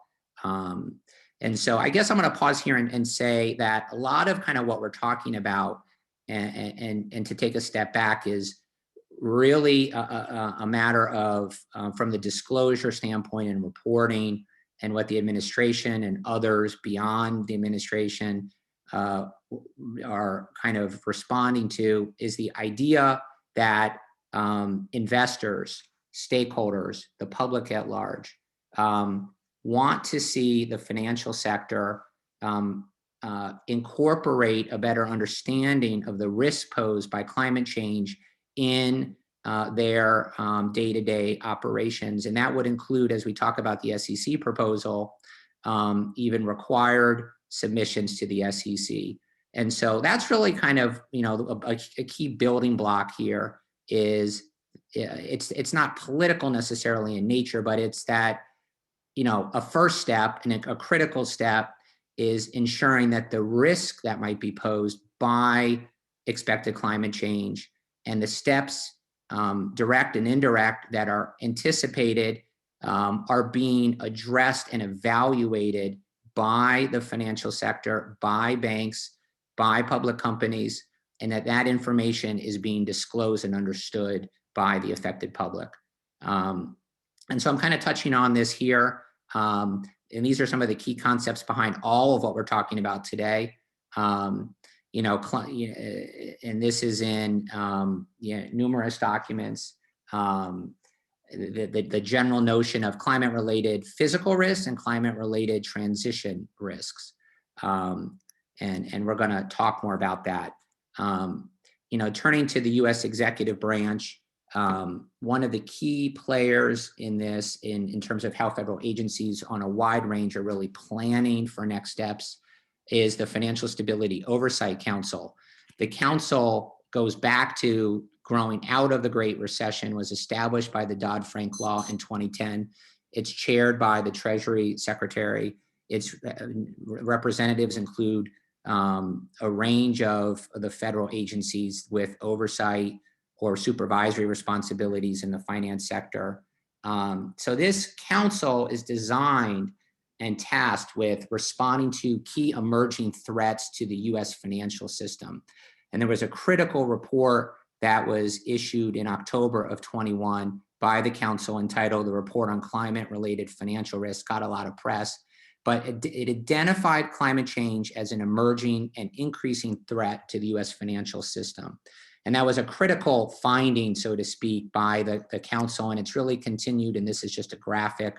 It's available online, and I can provide it to folks, of that it's recognized as important to the stability of the US financial sector, kind of connecting the dot from kind of maybe the environmental to the financial sector. And so, as I mentioned, the council's tasked with identifying and really protecting the United States from abrupt and unpredictable shocks, economic or financial conditions and shocks to the United States. And so that it doesn't happen and is prevented. And so what the council noted was climate change is likely to be a source of shocks to the United States financial system in the years ahead, noting the physical risks and the transition risks that I just discussed. Again, the physical risks are the physical potential harm and impacts from climate change. Transition risks are kind of more relevant here. They refer to the stresses to institutions or sectors arising from shifts in policy, consumer and business sentiment, technologies, and just generally that are coming and are kind of starting to come, from electric vehicles to the mix of the electricity that's used. And those are just a few examples. And so I'm going to skip over a couple of these, but I hope that kind of rings true a little bit. Is the council's tasked with that and in providing a report on an annual basis to the Congress, and has identified this as a critical issue to maintain the stability of the US financial system, that there's an orderly transition in the coming years. And to the extent it's not orderly, it's not as predictable, it's not as well planned, that disorder in and of itself inherently poses risk. Again, leaving maybe the political piece aside, that is kind of the high level takeaway from the report and this passage from it. And again, folks can disagree, of course, but this is just kind of providing this to the audience to evaluate and respond to it as you may. This is a kind of a critical passage, which I think is worth quoting, that some impacts of climate change have already materialized, while others will manifest over a longer time horizon than businesses traditionally consider. Evidence from climate science suggests that certain physical climate impacts are already locked in due to past emissions, but might not materialize for many years. And that businesses might not have processes in place for assessing and managing these longer term risks. So that kind of is the major headline or headlines there in terms of the council's report late last year. I'm going to continue to kind of give a bit of a primer on what other executive branch agencies are doing in this space, and leave some time for questions. U.S. Treasury Department obviously is a leader in this space, focusing on a broad range of climate-related policy work. They've appointed a climate counselor. They represent the United States at the G7 and G20 and the FSB and IMF and other international institutions and forums on these issues. The FDIC, and I'm going to talk about the OCC briefly as well, both recently released, fairly recently, a statement of principles for climate-related financial risk management for large financial institutions, which is a bit of, just came out. There's a 60-day comment period on it, and I can post a link in the chat box if folks want that information on, a lot of, laying out expected best practices and guidance for large institutions that have at least 100 billion in consolidated total assets. And we'll talk about that in a couple more slides, but these bullets here lay out a little bit of what the FDIC is doing. The Federal Reserve Board has also taken some steps, some of which are a little nuanced, but establishing new committees to bring together senior staff on climate-related policy work and research, having an internal working group, the System Climate Network, to collaborate and develop capacity across the Federal Reserve System to be studying these issues and to be better prepared on them. In terms of the Office of the Comptroller of the Currency, I mentioned they released it's brief, a document in draft, the principles that I mentioned, laying out corporate governance expectations for how to better kind of incorporate climate risk management and evaluation in entities that are larger in nature. The public comment period ended recently. Again, it was designed to apply to banks with 100 billion in total consolidated assets, and not so much the smaller entities. But at the same time, the OCC said that all banks, regardless of size, may have material exposures to climate-related financial risks. And so again, as I think is coming through with a couple of presentations here, a lot of what's happening in the US right now, from my standpoint, is incorporating climate-related impacts and transition issues in risk management by banks, by public companies, and others.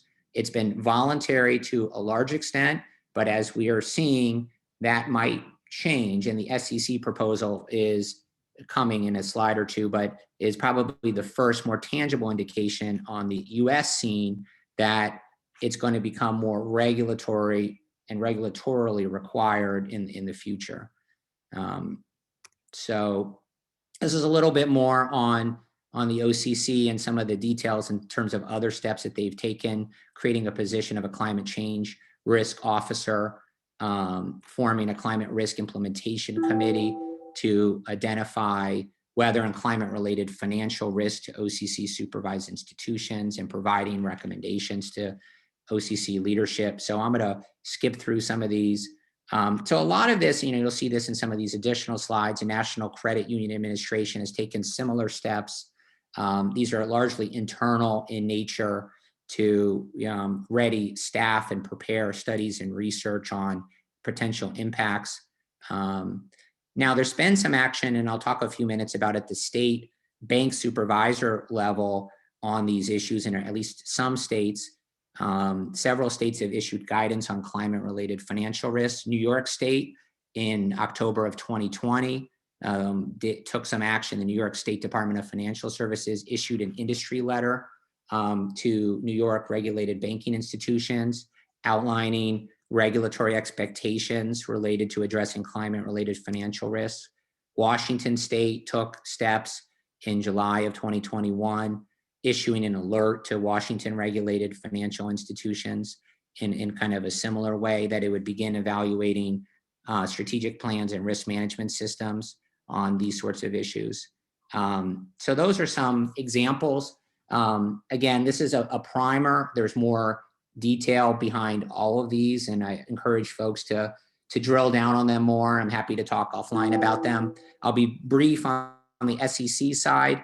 The SEC, this was big news, at least for folks affected by this, but SEC issued a proposed rule in March of 2022, this year with a comment period that is into May, so it has not closed yet. That, as other speakers have mentioned, would really codify a lot of what David was talking about as far as having required disclosures for different types of emissions, including climate as a material concern or materiality item to be addressed on as applicable for folks that are covered by the proposed rule. So that is that's a critical development on the federal scene. It hasn't taken effect yet.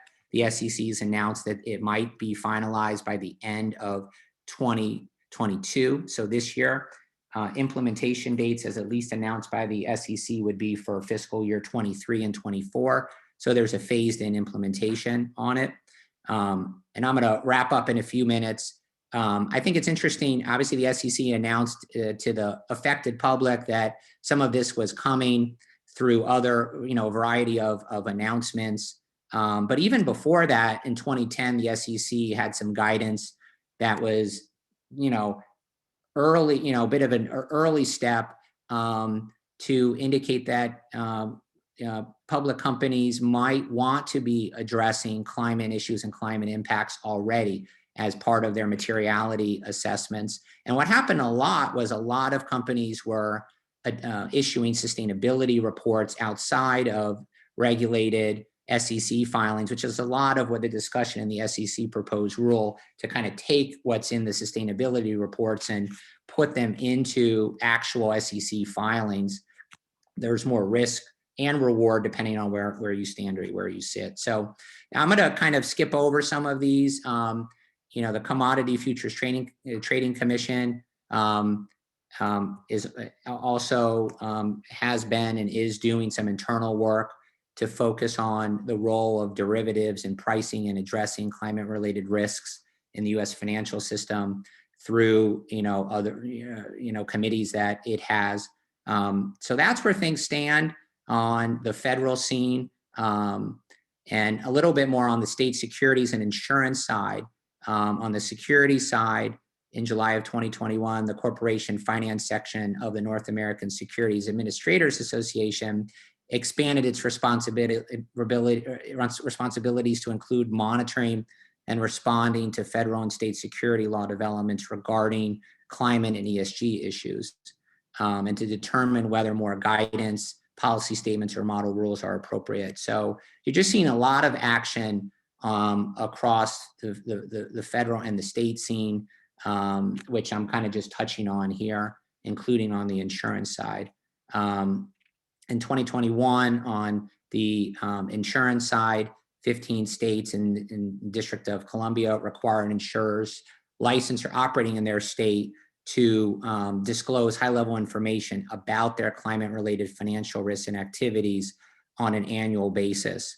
Certain other states are in the process, or were in the process, of implementing laws and or regulations that would require insurers to integrate climate-related risks into their risk management strategies and to possibly integrate those considerations into their governance structures and their risk management practices and structures. So I hope that was helpful. And again, we're seeing, let me take off the screen share, steps that were largely voluntary in nature, affecting the finance world in the U.S., starting to become and getting closer to being more regulatorily driven in the coming time. So I appreciate, Kent, the opportunity to address everybody, and happy to take any questions or comments. Jason, this is a lot of good information, and I think your slides are going to be very helpful to everybody. So we really appreciate that. I think what I'm going to do, if this is all right with the audience too, we're going to move on to the last presenter in the interest of time, because we're close to the final Q&A. So if you would hold your questions for Jason, we will come back to those. But I would like to move on to Michael. And Jason, thank you very much. Thank you so much. And Michael, I'd like to introduce Michael Cohn, who's the principal of Wolf & Company, Director of Strategic Management Services Group. So welcome, Michael. Hey, Kent. Thank you very much. Hey, good morning, everybody. I'm going to try to make sure I can get the technology here to work properly. That's always the biggest challenge. Just doing a quick check. You can see my screen okay? And I'm not seeing it. There it is. Yes. It's the hardest part of the presentation is to get the Zoom working. So listen, everybody, we've had a great set of presenters so far. Everybody's been sitting for a little bit. I'm willing to take about 15 seconds here if everybody wants to just stand up, stretch, move your body just a little bit, because I've got a really cool presentation and I just want everybody just really dialed in. I'm the practitioner of this group. I'm going to be able to share with you and build upon everything that everybody has said. And I'm going to share with you what we are seeing from our mid-tier and our community banks. What is actually being done? What are people actually thinking about? And try to give everybody a roadmap of saying, what do I do next? Let's see here. Okay, so my marketing team always makes me put a slide up here, making sure that all my contact information is here. The most important thing I would take from this slide is connect with me on LinkedIn. I wind up commenting and blogging on all sorts of really cool things. One of the principles that I have that I speak with every single management team is that the world right now is moving likely at the slowest rate of change it will for the rest of our lives. Depending on how old you are, that is an absolutely frightening statement. The younger you are, you're thinking, oh, no big deal. What do I have to lose? This is awesome. What would I like to cover with you today? I'm going to cover three things. I want to share with you the current state, the organizational programs of what folks are doing. I want to share with you what some of the initial action steps that are being taken. And I want to be able to then put together and show you some analysis and some case study work and plotting the next steps for at least the bankers that we're working with and what are they going to do. One of the things I recognize is that everyone in this group is an expert at what we are talking about. But for us to be effective leaders, we've got to talk to the rest of our organization in a way that they understand it. So everything that's been pushed and been spoken about so far, it's all about sustainability, okay? And underneath that big umbrella of sustainability is the notion of ESG, environmental, social, and governance. People get confused. There are lots of synonyms here.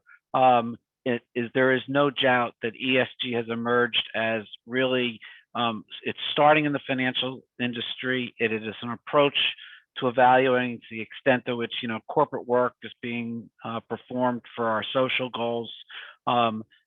Since its introduction in 2005, it's been adopted by the UN. It's now part of our colloquial business language and part of our social concept and social contracts. The C, the climate risk management, is probably the largest and it's probably the biggest growing body of knowledge that we have out there. That fits within just the E of the environmental piece. But there is no doubt that corporate strategy is going to impact that, and that's where the G and the governance comes into play. It is real helpful for us to understand how the topology of all of this works. And here's an analogy that I find really helpful, because the ESG programs and everything that everybody has spoken about so far today, I think we can be honest with ourselves. It feels overwhelming. We're in this space. I am in this space, and I feel overwhelmed, almost daily, because I hear of another incredibly entrepreneurial idea from somebody, and I'm trying to fit it in. So here's an analogy that kind of helps understand. If we were standing and we traveled back to the late 1970s, we would be participating in some discussion about how personal computers were on the doorstep of dominating the business landscape and was probably going to impact not only the rest of the 20th century, but probably the 21st century. And information security would have been this tiny microscopic, spot, as some emerging knowledge domain, okay? And look how enormous information security is, 40, 50 years later. And I'm sharing this example with you at this point because I believe that ESG and climate risk management today feels as big and as overwhelming as information security probably felt back in the 1980s. So if at times you feel overwhelmed and not quite sure how this is all going to fit, I want you to feel comfortable that all the rest of us feel exactly the same way. There is no doubt that what we are all trying to do is to run effective businesses, okay? But we've got so many constituents between our customers, our investors, regulators, and a set of sustainability and standard setters that are out there. And I'm going to share with you in a few slides of even how overwhelming that can be. But we're going to break it down, and I'm going to share with you how to get started and what we should be doing first.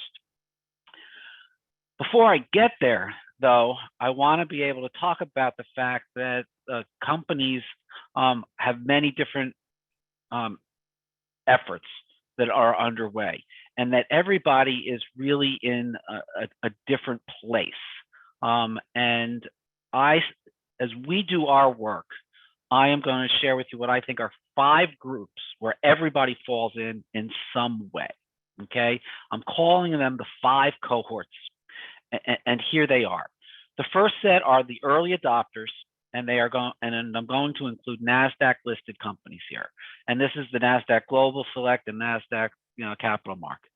And NASDAQ companies currently have disclosure requirements on diversity. Right now, it is 2022. The rules are all around the composition of the board. Okay, and a year from now, not only is it going to be disclosures around what is the diversity of the board, but the boards are going to have diversity on them, and diversity is going to be defined by race and by gender. And as noble as this sounds, okay, the NASDAQ requirements, do not get into any environmental disclosure. So now we get up to the second one, which is our large, our SEC releases. And it's been mentioned already that the SEC has gone ahead and put out a rule. March 21st is going to be one of those dates that those of us that are in this space is going to remember. And it talks about enhanced standard climate disclosures. Okay, it's not a short document. This is not some 6-page framework. It's 510 pages, and it deals with the E in the ESG. Okay, it does not even go into social issues, okay, in any significant matter. The next group cohort of companies that are out there that are working are those that are striving to meet the social responsibility investing guidelines. What's really interesting to me is that CalPERS, the California Pension Fund, in 2015 put out SRI guidelines that had to be met for anybody that they would invest in. So you didn't have to be a publicly traded company in California. You could be a, thinly traded or potentially even privately held company. And if you wanted CalPERS to invest in your stock, you had to meet their SRI guidelines 7 years ago. Okay, huge. There's been some mention here of New York and New York DFS, Division of Financial Services.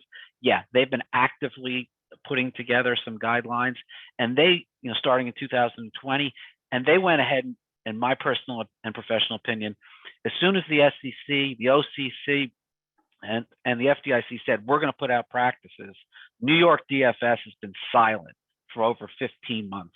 And my take is they're waiting for some of the bigger organizations to go ahead and do something.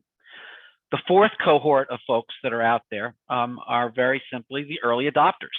I would characterize these companies as they clearly see that the regulations are coming. They clearly see social and societal and consumer behavior beginning to drive the selection of companies that they want to do business with. They are management teams. They are not afraid of moving forward, even in the face of all the ambiguity that still sits out there. And one of the things that these management teams know is that if they move early, they can take their time. And if they take their time and they can be thoughtful, they will be able to implement these programs at less expense than a company that all of a sudden has some sort of a fire drill and needs to do something in a single-digit number of months. And I would be remiss if I did not mention that there are companies out there that are laggards. For those of you that remember Jeffrey Moore's book from about 25 years ago, Crossing the Chasm, there are always a large number of companies that are going to do absolutely nothing until they are mandated to do it by either the government, by the capital markets, or by their customers. And we see companies out there.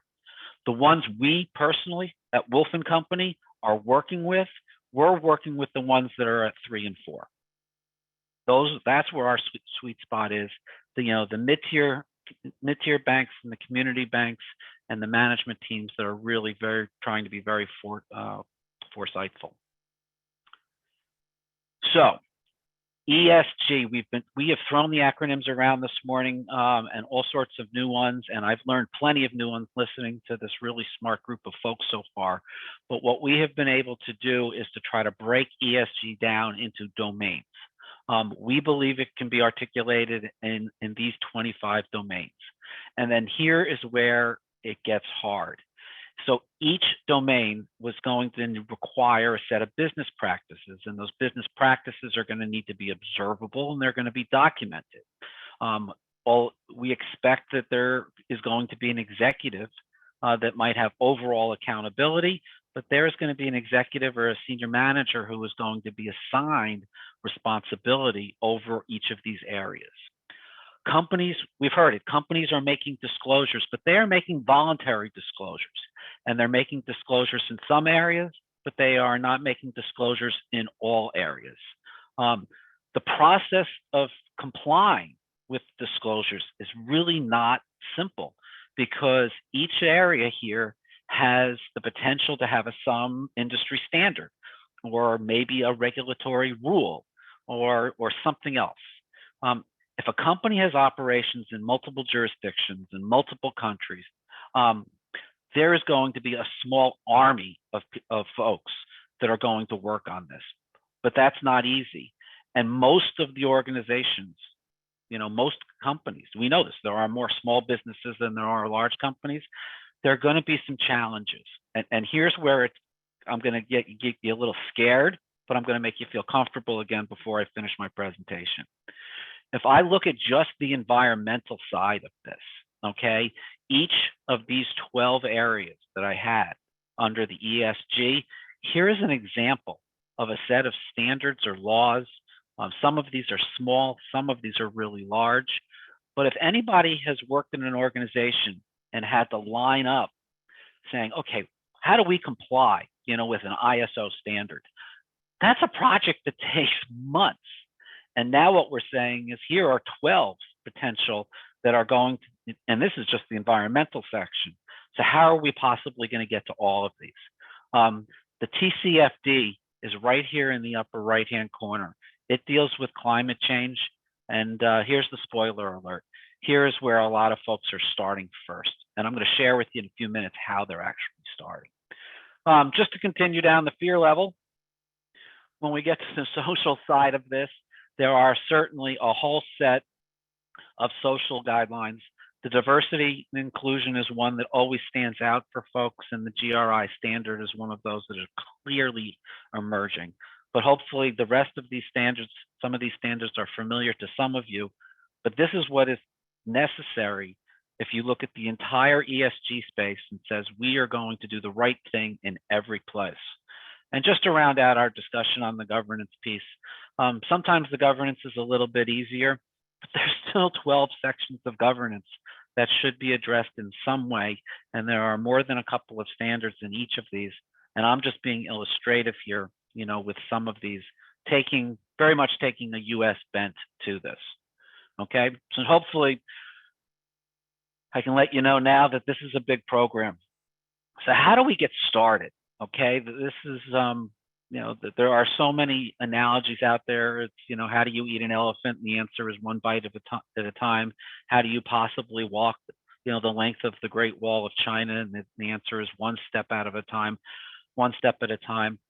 I think everything within a climate and a sustainability action plan, I think it can be broken down, into a small set of activities. Yes, we can organize them just as I've laid them out here on the screen, and I know that you can read the words. There are governance activities, there are risk management activities, There are clearly some strategic activities that need to be performed and metrics and targets. And every one of the speakers so far today has touched upon every one of these. What I would like to share with you are 3 things that we start with every one of our clients. We start with governance and we ask, is there a management committee? Or maybe I say it a little bit more strongly, which management committee should be assigned for oversight over climate-related items? And typically it is going to wind up being an there will be an executive committee or there will be a risk management committee. And it will either be at the board, at an executive management level, or it'll also potentially be a risk management committee at the board level. But we want to make sure that we've got one place, where committees, and what do committees do? Committees provide 2 things. They provide oversight and they provide the approval for the provision of resources. And that's why the committee, assigning the committee, is truly going to be in the top 3. The second thing that the second and third things that need to be done, and they fall in the risk management space, is we need to begin to define the process for identifying, assessing, and managing the climate-related risks. There has got to be a place to do that. We have an opinion, and that is that the chief risk officer in many organizations is going to be the orchestra leader, for these plans. And then we're going to need executive accountability. Climate is not the job of the chief risk officer. Managing climate risk is not the sole responsibility of that executive. It is distributed throughout the organization, and we're going to need accountability in many different departments. These are the first 3 things. If anybody has felt overwhelmed or you're just getting started, these are the first 3 things that I suggest that we do. And this is how we work with our clients to do this. And this is the first step. So what is climate risk? It is really simple. It is about the physical risks, both acute and chronic, and it is about the transition risks. And the things about risk that we have to understand is that when a risk event happens, there is some adverse consequence. And I'm going to try and break these words down into some real colloquial, simple business language. And that adverse consequence has financial implications, which means cost, which means loss. Okay, so really simple. Every consultant, I worked in banking for a long time, and now I joke sometimes that I work on the dark side. Consultants love to put together really comprehensive slides that really consider everything that they can think of. They try to do it on a single page to demonstrate that it's really simple. And I have never been able to put together a slide that looks like this, that is, I can explain and be real simple and have anybody remember this after I stop talking. So I'm going to try to make this really simple for everybody. Every organization makes strategic plans, okay? And those strategic plans wind up with a financial impact if something goes wrong. And the climate risks that are facing us, if they are not being included in our strategic plan, and I mean both offense and defense, we will see those financial impacts, and we will see them impact our revenues by potentially lost customers, expenditures if we wind up making mistakes, and those things show up in income statements, cash flow statements, balance sheets, and assets and liabilities. I want to talk a little bit here about offense and defense, because this is a really effective way of engaging the rest of the organization who may not be thinking about it. When we talk about defense, we are talking about understanding what are the transition and the physical risks to the organization that might hurt us. And it could be about changing the way we do business, where we do business, who we do business with. Okay, that is defense. Defense does not gather the imagination of the CEO and the board. Clearly, the company that has the best defensive posture, always seems to win out. But there is offense, and offense talks about opportunities. And there are emerging industries, there are emerging fintech companies, okay, that are focusing on the new world that we are going to live in with greenhouse gas emissions needing to come down. And it's those industries that require capital market funding. And that's the best place. And I heard it a little earlier today. That's where the banking system and banking, both at a national, regional, and a community level, can have the biggest impact, because there are a lot of small companies out there, okay, that are doing the right thing. And that's how a balance between offense and defense within our institutions can make a huge impact to managing climate-related risks. It's not just about changing our behavior, it's about investing in companies that actually are going to help us change the world. So, some of the early work we are doing is what I am referring to as a climate vulnerability assessment, climate vulnerability risk assessment.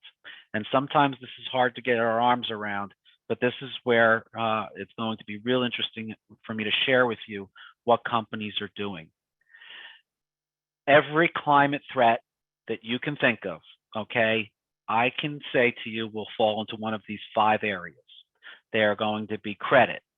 And when we talk about climate and credit, we are worried about, are we going to wind up with defaults because of companies that either are not making transitions, or they are so fossil fuel dependent that the markets and consumers move completely away and they cannot pay us back.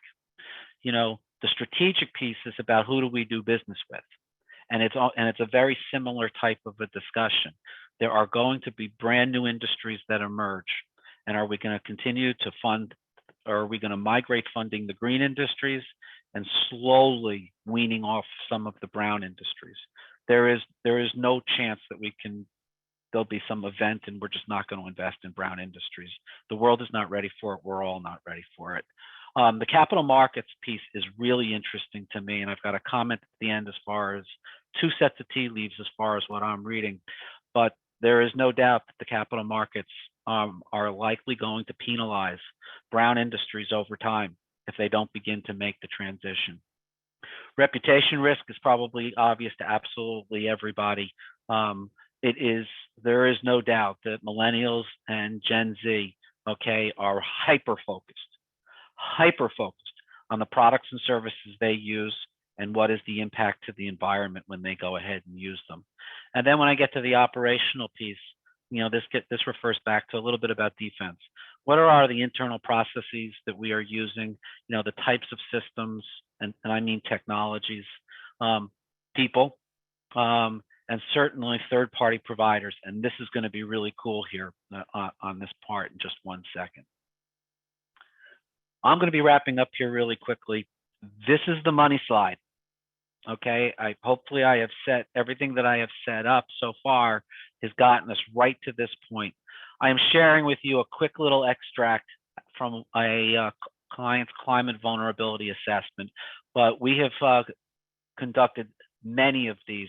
They are all falling pretty closely aligned. What you are looking at here is a table. The first column we call functional risk categories. Many times in the risk management space, these are called the pillars. The next column is called the inherent risk.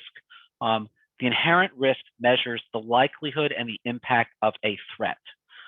We have identified 122 threats, you know, that are part of our Wolf & Company's threat registry. And we've worked through a series of questionnaires, and for each of the functional risk categories, you know, we've had a risk officer with a small team of folks evaluating what are the threats, high, moderate, and low, the inherent. We then also take a look at the quality of mitigating controls. And what we're doing here, and again, if this is a little remedial for folks, I apologize. But what we're looking for here is what business processes, that's a synonym for control, what business processes, climate related, have we put in place to keep ourselves safe? So far, we are working with a global control library that's pretty small. It's pretty small, not because we haven't given a lot of thought to it. It's pretty small because companies have not yet put in an awful lot of controls in a lot of different places to keep themselves safe. The third column here is the residual risk. And for those of you who have a risk management background, you know that we take the inherent risk, we apply these mitigating controls to reduce it, and then we're left with a residual risk. And the residual risk that remains typically requires some level of action if it is anything above moderate. What's said another way for those of you who aren't risk managers, if the residual risk is high, you are self-insuring against some sort of a loss. And as good business executives, that's not what we do. We tend not to accept this risk. We have to go back and put better controls in it. We've got to monitor it. We've got to do something. Here's the 3 takeaways from our experiences. When I look at the number 2, third-party risk, we are observing all the time that nobody has yet put in good, solid vendor due diligence and vendor monitoring practices over whether their vendors have put in climate risk management programs. Nobody is there yet. It has not worked its way into one of the most basic risk management activities, which is monitor your vendors. The second place I'd like to take your attention is all the way to the bottom, which is the reputation risk. And we are seeing, again, almost universally, everybody understands that their customers, okay, are likely going to evaluate them and potentially choose your company or move away from your company if you are not putting the right ESG policies in place. And it's not just climate, it's DEI as well. So there is a recognition that there is a lot more work to be done here. And in some respects, I'd like to say that's good news.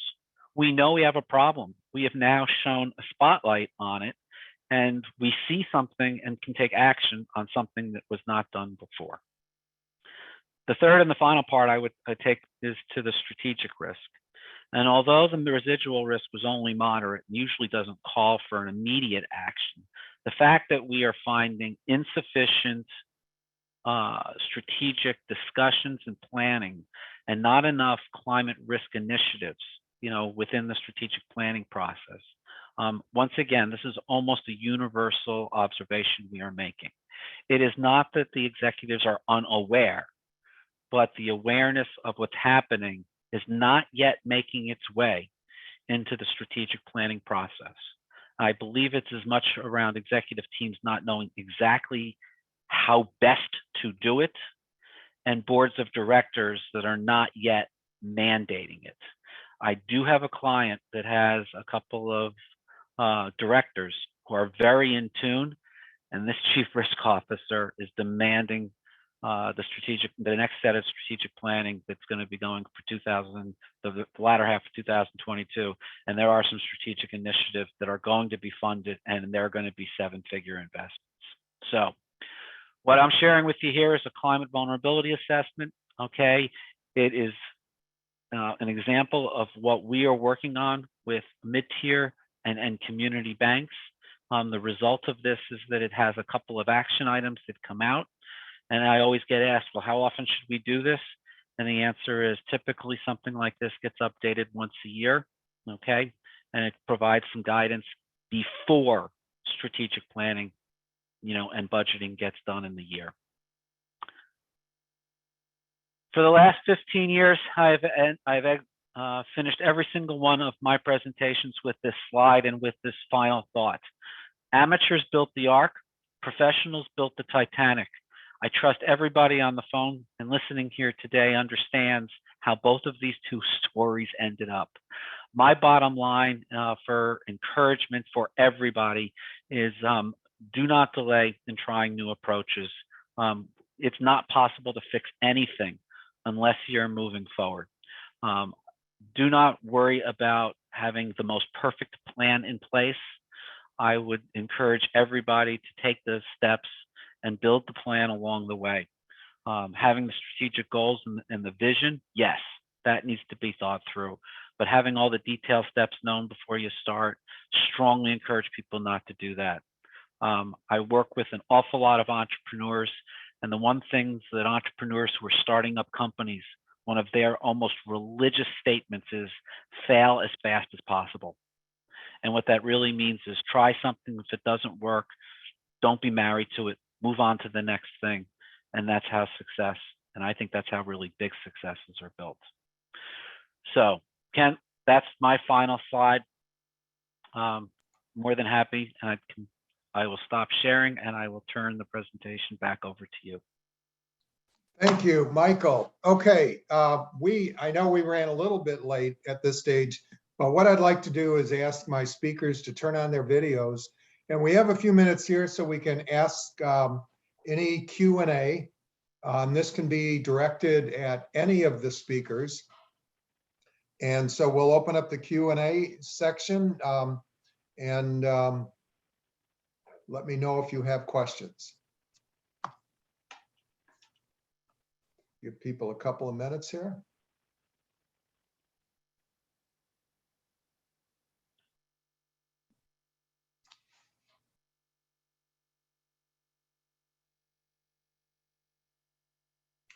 While we're waiting for questions, I do have one question, Jason, and maybe you can answer this as one I was going to ask. Does the CFPB have anything to do with this? Or have they talked about climate risk, climate change as it relates to consumer complaints? You know, I'm not sure. I don't know if Michael can help answer that one. You know, not to my knowledge in an active way. I think they're probably still in a kind of planning stage, but we'd have to kind of look at that. I think it's an excellent question. Yeah, if the CFPB put something out in the last 24 hours, I haven't seen it, but so far they've been really quiet. Yeah. My take on it on the industry is everybody was waiting for the SEC. They just felt that that was going to be the most important announcement, at least here in the U.S. markets. The SEC has now spoken. I expect that the OCC and the FDIC to strengthen some of the statements that they have recently made. It is clear that climate, ESG and climate risk management is essential for the safety and soundness of running a financial institution. And even though it's been targeted at the largest institutions, I can tell you that the regional banks and the community banks are fully on board that this is coming their way, and they do not need to wait to be told. They are taking it. Some of them are taking action right away. Well, I think, you know, the one thing that you said, Michael, about that was, you know, the fact that, you know, you have to look at third-party risk. You know, and third party affects everybody because everybody works with third parties. And so it isn't just the large entities any longer. And, you know, certainly when you start thinking about pension funds and other things like that too, it does affect everybody. Yeah, I have no problem going way out on a limb on this. I think with the SEC statement, it is going to affect not only their disclosures, but for an SEC registrant to make a disclosure, they are going to have to know in the background that their third-party risk management program is just as sound as their internal operational program, which means that every company that is providing significant services, critical or important services to an SEC registrant is going to be asked to prove that they have a solid ESG and climate risk management program in place. And therefore, we have probably just included almost every significant company in the United States. Yeah, yeah. Good point. Good point. Well, it may be that we have exhausted this topic. I'm still waiting for a few more questions. We can certainly stay on the line here. One thing I'll mention to our audience, you know, first of all, and I thank you again for taking the time, we will provide you with the survey. So if you could provide us with feedback on the session today, this certainly helps us for, you know, recommendations for putting on conferences in the future that might be beneficial for all of you, or drilling down deeper into this. This is evolving, obviously. So I suspect that things will be very different a year from now. But these are things that we like to hear from the audience. So you can expect that, in addition to, as we said, the PowerPoints, the slides will be available, as well as the recording for this.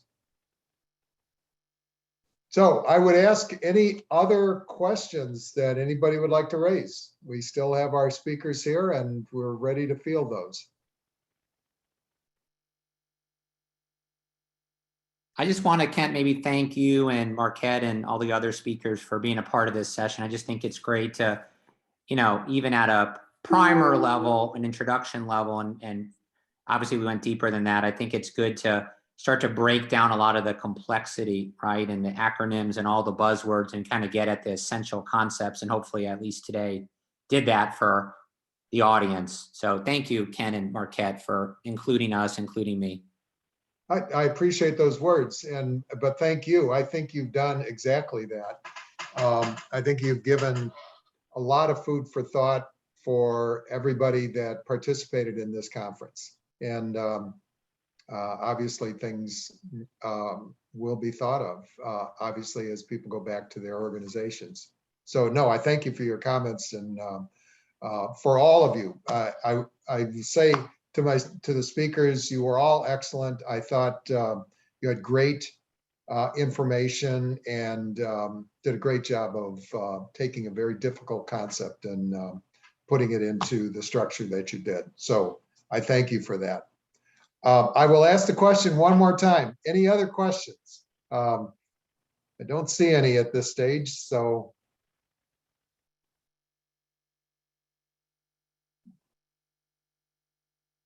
All right, I think we were well said. In the interest of time, first of all, audience, thank you so much. Keep us in mind for the future, our commercial banking program. Obviously, the speakers have organizations themselves. They work with a lot of clients, and these are people that you may want to reach out to as well. And you'll have all that information as we forward it to all of you. So my thanks to you, my thanks to the speaker, outstanding, great job, and we're going to sign off at this point. So everybody have a great day, and I guess enjoy whatever weather is out there, depending upon where you are. Some of us are lucky to be in better parts than in the Midwest, but maybe it'll warm up here in the near future. All right, everybody, thank you so much, and have a great day. Thank you, Kent. Thank Great you. to be here. Thank Thank you. you. Take care. Thank you all. Have a great day.